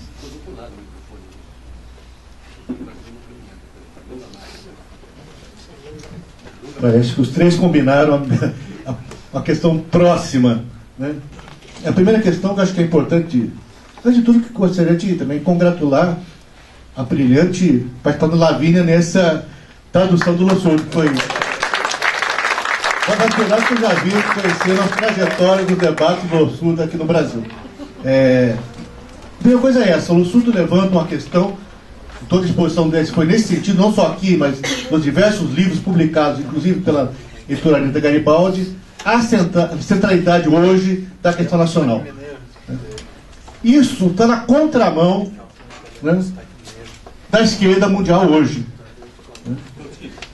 Ele falou, não é trotskista, me perdoa. É pronto para além do trotskismo. A corrente hegemônica no Brasil, né, que é pelo Mésaros aqui no Brasil, pelo Caxiana, influencia até um partido comunista, o Partido Comunista Brasileiro, que influencia fortemente por essas concepções.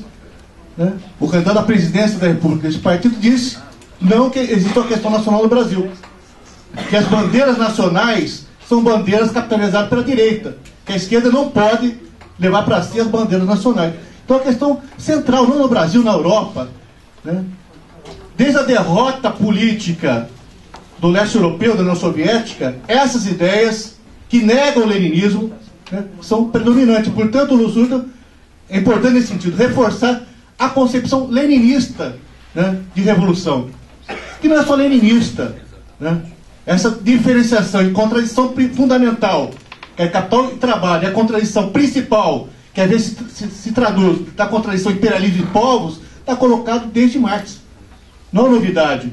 Você pega a política do Marx para a Alemanha, em 1848, a bandeira principal da Alemanha do Marx não é proletariado contra burgueses, é unificação da Alemanha. Para unificar a classe operária, precisa unificar a Alemanha e uma Alemanha independente. Então, a gente está no Manifesto Comunista. A proposta para a Polônia é essa: unificar com os agrários para conseguir a independência da Polônia. O que o Lenin faz é expandir isso numa visão mais global, que o Marx ainda não tinha. Então essa questão, na minha opinião, importante. E mais importante agora, por isso que é estranho a tirar do imperialismo da cena. Justamente na fase que o imperialismo é mais ativo, o imperialismo destruiu o Iraque. O imperialismo destruiu o Iraque, destruiu o Afeganistão, destruiu a Líbia, destruiu a Iugoslávia, destruiu esses países. E está tendo Somália recentemente. Está tentando destruir a Síria. Tem uma política de destruir contra a Rússia. Quando o imperialismo está mais ativo, é o momento que a gente desarma, né, o proletariado, os trabalhadores, e diz que não existe o problema do imperialismo. Portanto, essa questão central que o Lúcio levanta, e nós temos que também ajudar nessa discussão. Mas a questão que eu faço é em outro sentido, né, que o Lúcio não tocou, que eu já levantei no outro debate quando teve no Brasil. Existe também uma questão nacional na Europa. Sabendo que existe uma questão nacional no terceiro mundo. Mas quando você olha a Grécia, por exemplo, hoje, foi um grande debate na Grécia. Existe não a questão nacional na Grécia. É preciso construir uma unidade política anti-imperialista na Grécia. Portugal, um debate em Portugal. É possível, é necessário construir uma frente popular, né, anti-imperialista e antifascista em Grécia e Portugal. É uma questão colocada. Existem contradições ainda no mundo capitalista. Né? Eu, na minha opinião, existem contradições que devem ser aproveitadas. Né? É um erro dos partidos comunistas que não compreendem isso e não constroem essa política nacional e democrática na Europa também. Mas gostaria de saber a opinião do professor Lossurdo sobre um pouco a política europeia. Obrigado.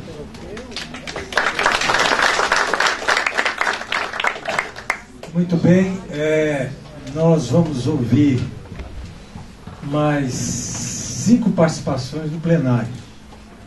Consultei aqui o professor, ele generosamente aqueceu, combatente.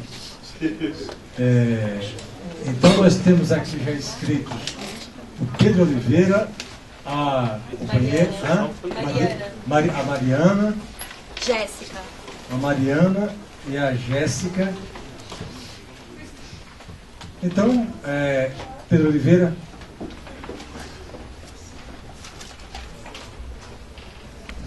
Aqui, agora é jogo rápido. Isso. Professor Losuto, um dos grandes lutadores anticoloniais do século XX, podemos dizer, foi Ho Chi Minh.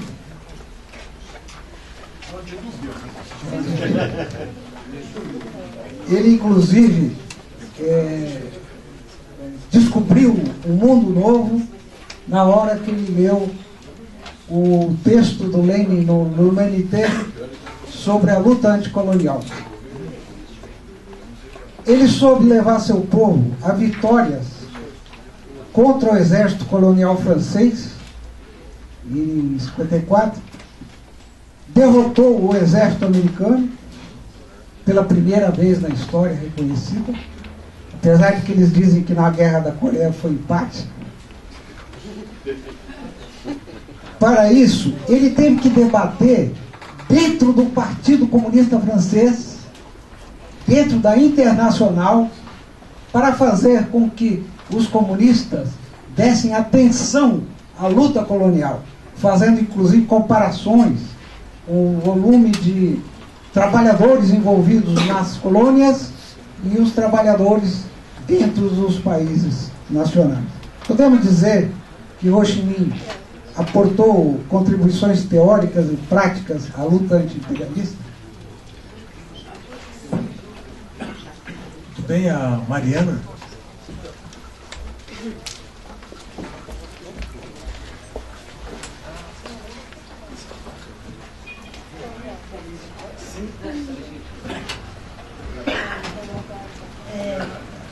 Boa noite, meu nome é Mariane. A minha pergunta é um pouco mais específica, assim, eu acho, na verdade, ela se divide em 2 partes. É acerca de soldados privados, de empresas militares privadas que atuam em conflitos armados internacionais, contratados principalmente por Estados Unidos e Reino Unido, e atuando majoritariamente em áreas antes colonizadas, na África, na América Latina e com uso bem disseminado no Oriente Médio. A minha pergunta é se a presença desses atores corporativos são soldados contratados como civis e armados como militares conduzindo operações bélicas, alteram em alguma medida o nosso olhar sobre a guerra atualmente? E se é possível dizer que há uma proletarização da atividade mercenária por meio dessas empresas militares privadas?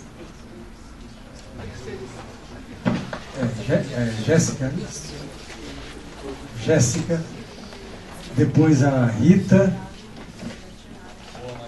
A pergunta do Augusto, ela me suscitou um outro questionamento, né? Uma pergunta junto com a pergunta do Augusto.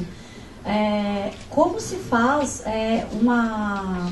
como se trata do nacionalismo na Europa no momento da questão nacional, no momento em que a agenda política da direita é a agenda do nacionalismo, né, que a gente sabe que tem uma marca fascista de perseguição aos imigrantes. A outra pergunta, ainda sobre essa questão nacional e da Europa, como que se transforma essa luta contra a perda de direitos, né, que chega a ser prosaica, começa ao direito de moradia, né, se transforma numa luta anti-imperialista na Europa. Rita, enquanto a Rita se dirige aqui à frente, eu quero citar aqui a presença da companheira Maria Lucília Rui, que junto com Bernardo Joffre fizeram a tradução deste livro que o professor vai autografar daqui a pouco, Marx e o Balanço Histórico do Século XX. Bom, a Rita? A minha pergunta é uma pergunta pontual. Professor Lossurdo, neo-gramscianos como Stephen Gill e Cox sugerem que a gente substitua o conceito de imperialismo pelo conceito de hegemonia. E também se utilizam mais do conceito de globalização do que do conceito de imperialismo. Eu gostaria de saber a sua opinião sobre essa formulação, que é uma formulação que tem ganhado bastante adesões, mesmo na esquerda brasileira, nos cursos de relações internacionais e geopolítica, etc. É isso. Bom, o último inscrito, seu nome? Gabriel. Gabriel, por favor.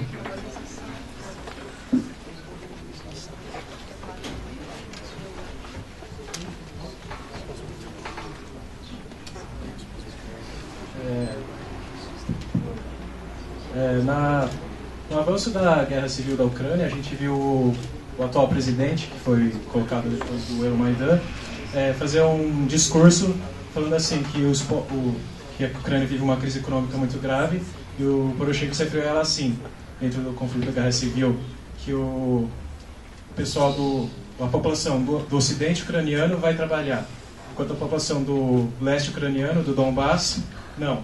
A população do ocidente ucraniano vai ganhar pensão, a do leste não. Eu queria saber se você não coloca questão aí com a palestinização desse conflito, que vive a mesma maneira do conflito palestino com Israel.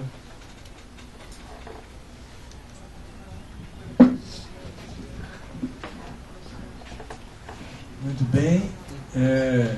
Então nós ouvimos aí as questões dos três convidados, do João Caixinha de Moraes, da professora Marli Viana e do Augusto Nicole, e mais das cinco companheiros e companheiras do plenário que se manifestaram. Vamos ouvir então o professor Lossurdo.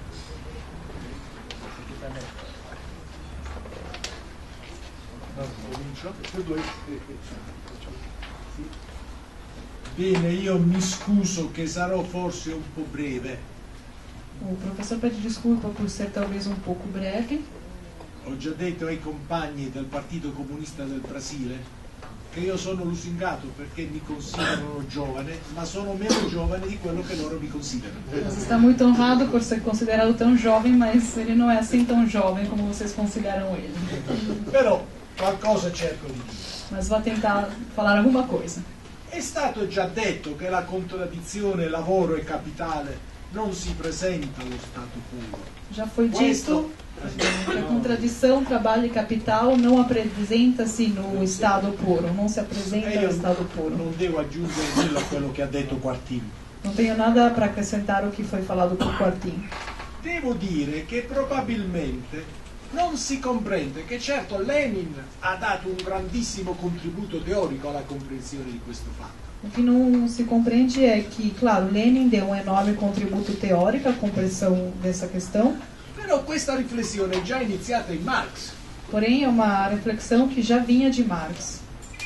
Per esempio, Marx, parlando dell'Irlanda, che in quel momento è una colonia della Gran Bretagna, por exemplo, Marx, falando da Irlanda, naquele momento uma colônia da Grã-Bretanha, dice che in Irlanda cosa avviene? Avviene che i colonisti inglesi espropriano sistematicamente tutto il popolo irlandese della sua terra e il popolo irlandese viene deportato e persino decimato. O que o Marx fala? Que os colonizadores ingleses, eles expropriam os irlandeses dos territórios deles e que os irlandeses são expatriados. E Marx dice, in questo caso, attenzione, la questione sociale si presenta come questione nazionale. E Marx, E tra virgolette. nesse caso, citação, a questão social apresenta-se como questão nacional. Giustamente è stato citato Ho Chi Minh, e quello è chiaro, Ho Chi Minh ha capito benissimo l'importanza della questione coloniale come lotta di classe. A razão foi citado Ho Chi Minh, que entendeu perfeitamente a importância da luta nacional como luta de classe. Ho Chi Minh dichiara che inizialmente lui non era comunista. Ho Chi Minh declara que inicialmente ele não era comunista. Ma questo lo si può dire anche di Fidel Castro. Mas isso pode ser falado também para Fidel Castro. Sono diventati comunisti quando hanno capito che solo il movimento comunista era la forza più intransigente e coerente per combattere il colonialismo. Eles tornaram-se comunistas só quando entenderam que era o comunismo a força mais intransigente para combater o colonialismo.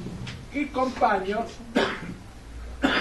in modo allusivo, credo, citava un testo di Ho Chi Minh. Quando dice che lui, Ho Chi Minh, che non era ancora comunista, gli capita di leggere le tesi di Lenin sulla questione nazionale e coloniale.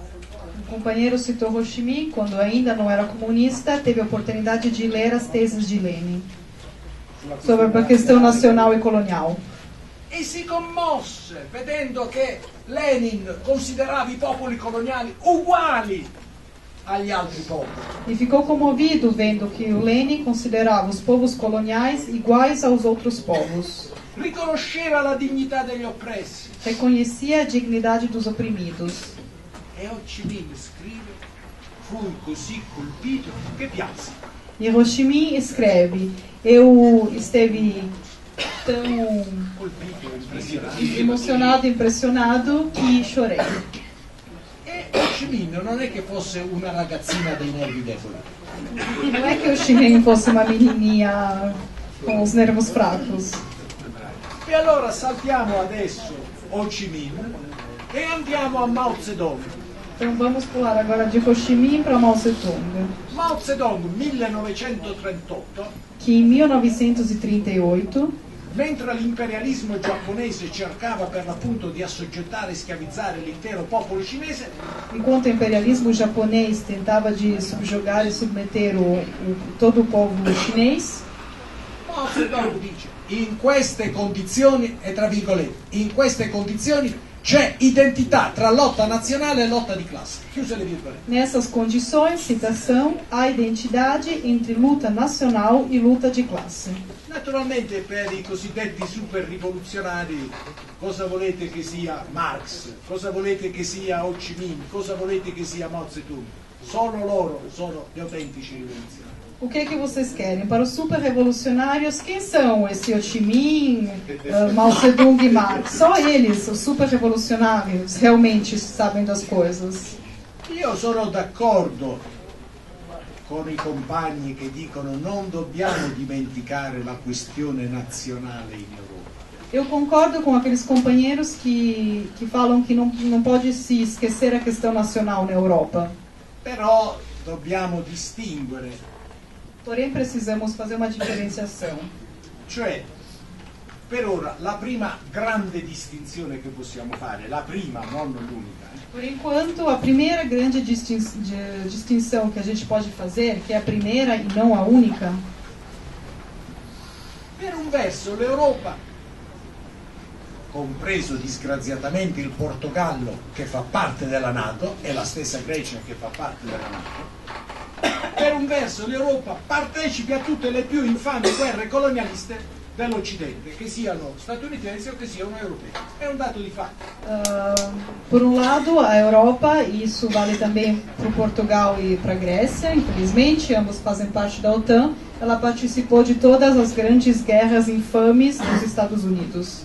Quando è stata scatenata la guerra contro la Libia, purtroppo, certamente i partiti comunisti del Portogallo hanno protestato, giustamente il Partito Comunista del Portogallo ha invitato a costruire un fronte patriottico. Condivido pienamente questa visione. Infelizmente, quando foi travada a guerra contra a Líbia, e é verdade que o Partido Comunista Português do Portugal ele se colocou contra e convidou a formar uma frente nacional.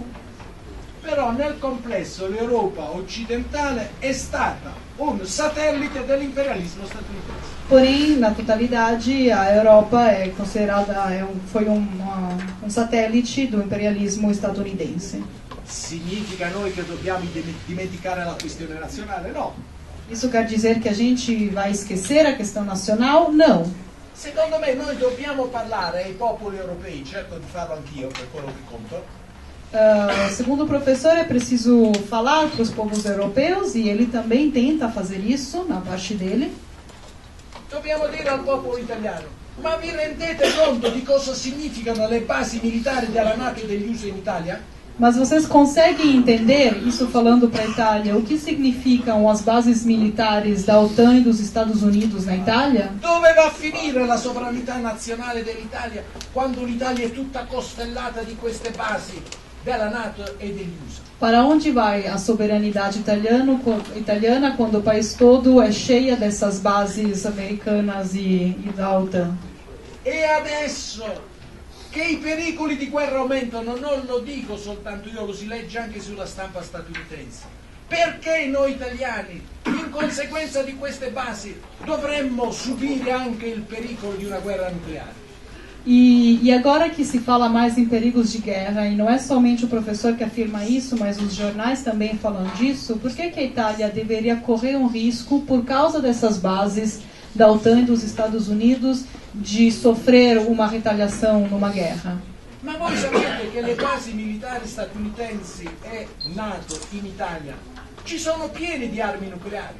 Ma queste armi nucleari li controlla gli USA, mica li controlla il governo di Roma. Mas vocês sabiam que essas bases militares americanas e da OTAN na Itália estão cheias de armas nucleares que são controladas pelos Estados Unidos e não pelo governo de Roma? Cioè l'Italia rischia di fornire carne da cannone per l'imperialismo statunitense. Isto é, a Itália corre o risco de fornecer carne de canhão para o imperialismo americano. D'altro canto, ho citato prima Sergio Romano, questo ex ambasciatore italiano a Mosca. Lui è un conservatore.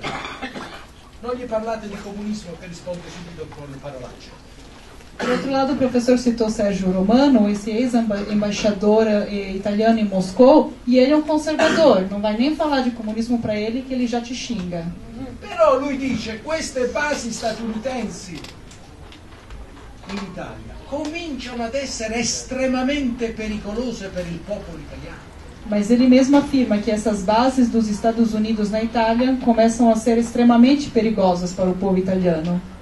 E quindi da questo punto di vista è chiaro che c'è una questione nazionale. Então, desse ponto de vista, obviamente existe uma questão nacional. Ma non soltanto sul piano militare.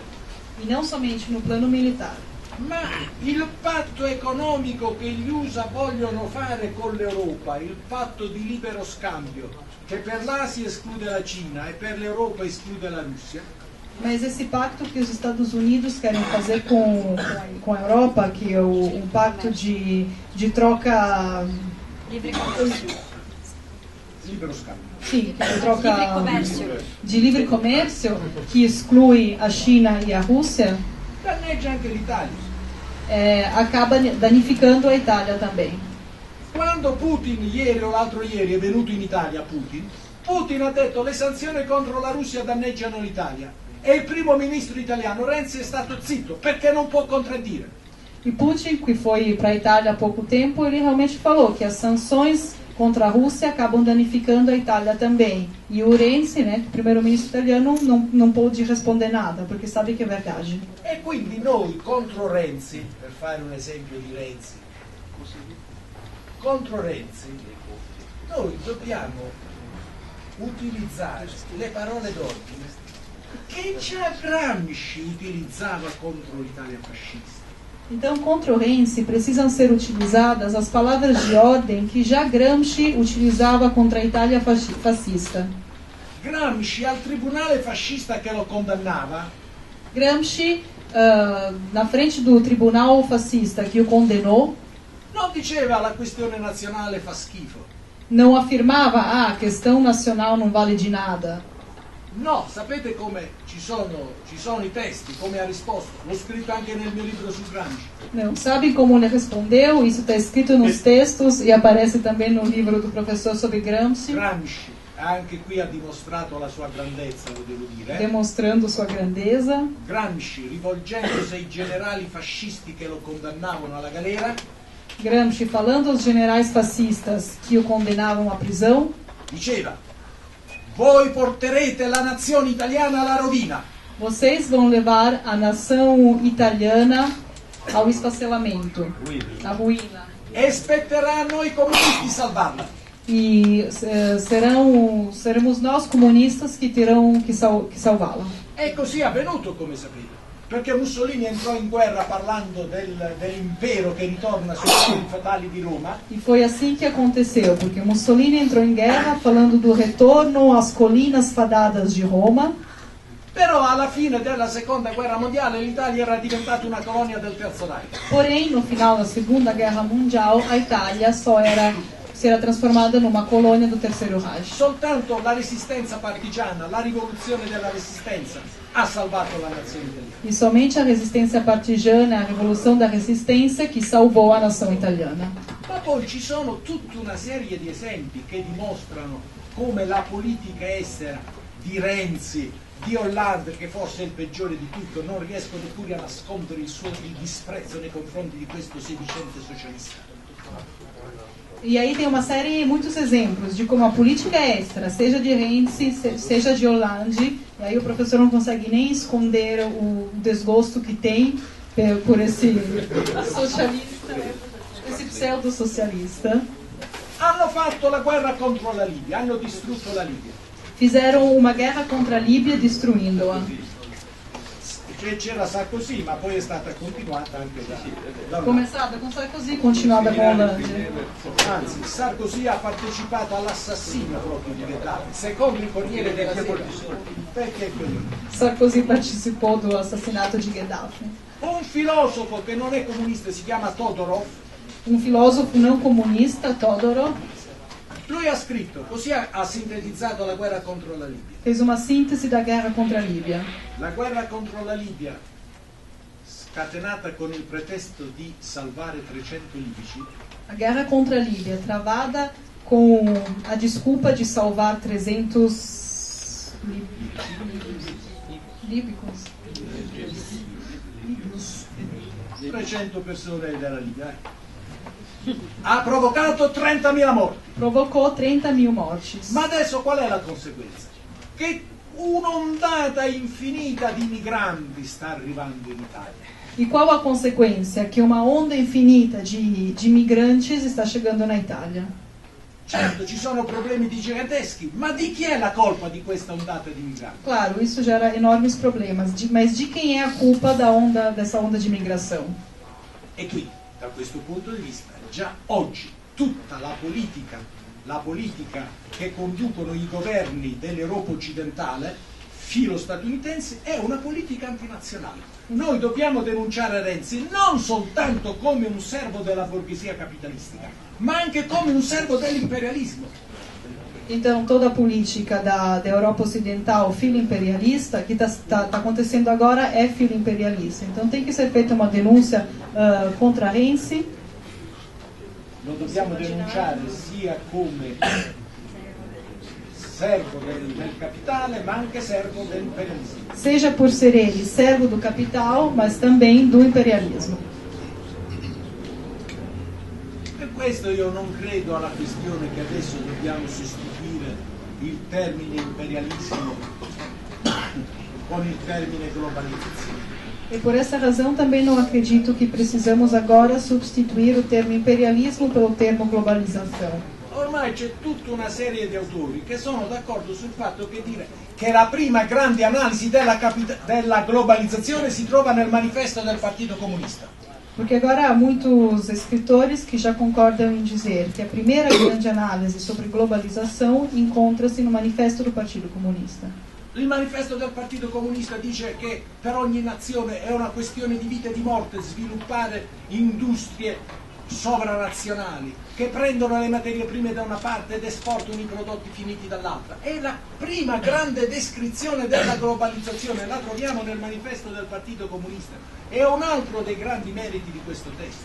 Então, a primeira grande descrição é encontrada no manifesto do Partido Comunista, onde fala-se que é necessidade de vida ou de morte para todos os países pegar os recursos di edificare industrie che sono di carattere internazionale, prendono le materie prime da un lato ed esportano i prodotti finiti in un'altra parte. para exportar os produtos concluídos fora do país e produzindo assim indústria de tipo internacional.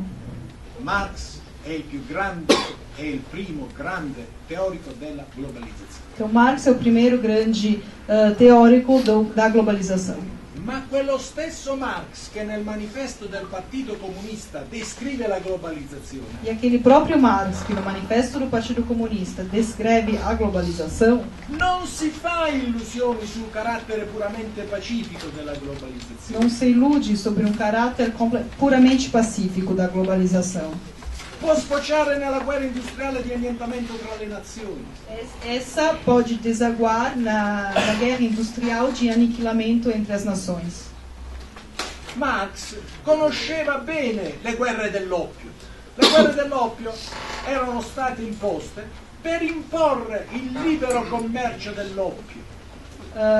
Marx conhecia bem as guerras do ópio que tinham sido travadas para encorajar o livre comércio do ópio. Cioè la diffusione del commercio non è un atto pacifico, non è sempre un atto pacifico. La guerra contro la Jugoslavia è stata fatta anche perché la Jugoslavia non era parte integrante del mercato mondiale. Então, a difusão do comércio não é ou nem sempre é um ato pacífico. Tanto que a guerra contra a Iugoslávia foi feita porque a Iugoslávia não fazia parte do mercado internacional.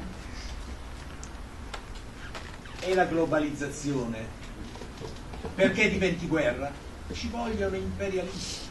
Cioè vi ho spiegato che l'imperialismo, secondo Lenin, non è un processo puramente economico. Ovviamente c'è un processo economico, ma c'è anche un processo ideologico. La cosa pericolosa negli Stati Uniti è che questi sono convinti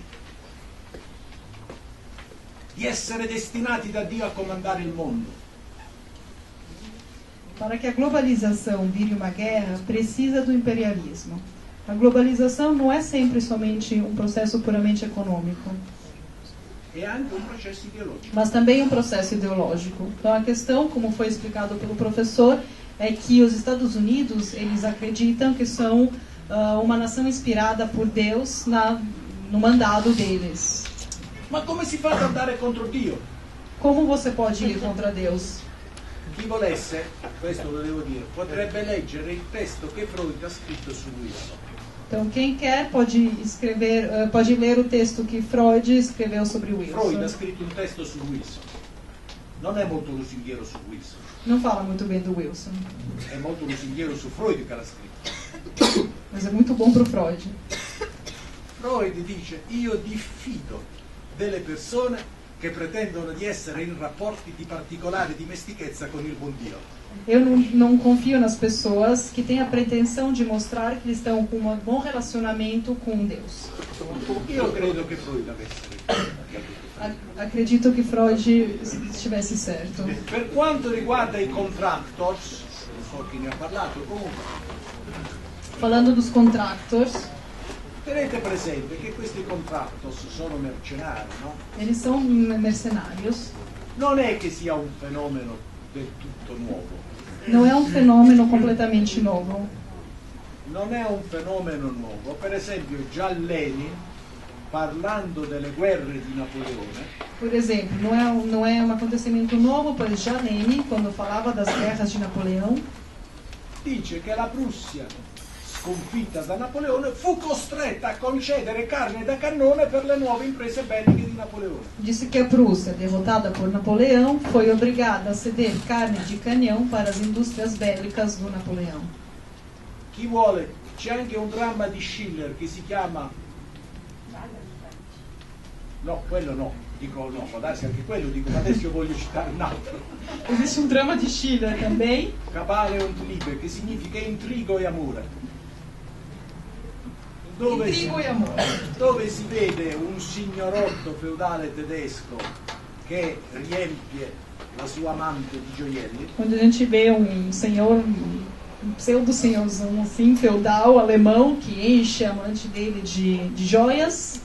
E la signora disponibile chiede però, ma come fa a dargli tutti questi regali? E a mocinha, a senhorinha, quer saber como é que ele consegue dar para ela todos esses presentes. Ma è semplice, risponde quello, vendo qualche migliaia di contadini per le guerre di questo o quel paese. Não, mas é muito simples, é só vender uns milhares de camponeses para uma outra guerra. Quindi questo qui, e semmai noi dobbiamo dire che la base sociale di massa interessata alle guerre purtroppo comincia ad espandersi. O que a gente pode aqui afirmar é que a base social das massas que se interessam à guerra começa a aumentar. Eisenhower, um grande campione della guerra fredda, parlava di complesso militare industriale. O grande campeão da Guerra Fria falava de complexo industrial militar.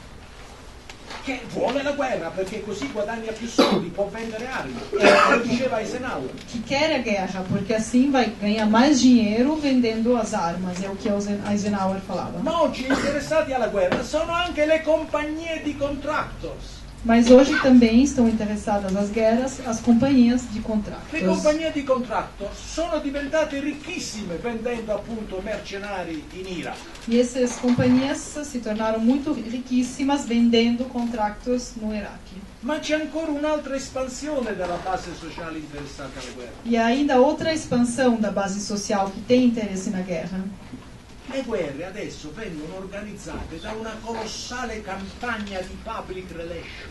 As guerras hoje em dia são organizadas por uma campanha colossal de relações públicas. Per esempio, una campagna statunitense, una compagnia statunitense ha detto: siamo stati pagati moltissimo per dipingere Milosevic come un nazista, abbiamo fatto il nostro lavoro in modo professionale, è tutto perfettamente riuscito e siamo diventati ricchi. Por exemplo, o que uma companhia estadunidense falou de relações públicas foi que eles foram pagos uma enorme quantia de dinheiro para retratar o Milosevic como um nazista. Contra il quale bisognava scatenare la guerra. Contra o qual tinha que travar uma guerra, eles conseguiram no intuito e agora estão extremamente ricos. Per quanto riguarda l'Ucraina, io l'ho già detto, non devo ripetere, è evidente che il governo di Kiev, che non a caso conta l'appoggio anche dei neonazisti, il governo ucraino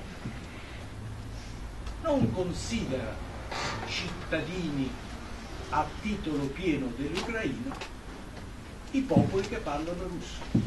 E sobre a questão da Ucrânia, já foi falado, o governo de Kiev, que não por acaso é também apoiado pelos neonazistas, eles não consideram a população que fala russo como cidadãos de classe A, como cidadãos de pleno título. E a distinguersi, sapete chi sono, a parte il governo di Kiev, e anche il governo polacco. E quem se sobressai nessa situação, além do governo de Kiev, é também o governo polaco. Chi vuole può leggere Brzezinski, e questa è veramente la conclusione. Chi vuole può leggere Brzezinski. Quem quer pode ler Brzezinski. E Brzezinski dice: i polacchi hanno da un pezzo la tendenza a considerare i russi come barbari. E Brzezinski fala, os polacos há muito tempo têm a tendência de considerar os russos como bárbaros. Era la tendenza che aveva anche Spengler. Era a tendência que já tinha Spengler. E che aveva anche Adolf Hitler. E assim também Adolf Hitler. E con questo io mi fermo. E com isso a gente encerra.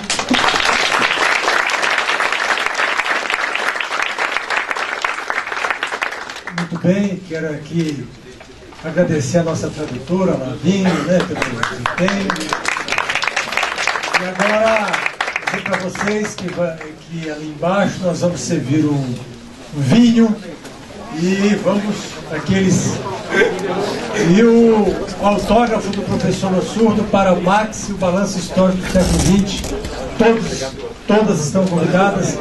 Muito obrigado pela presença de todos, os internautas que nos assistiram em casa, muito obrigado.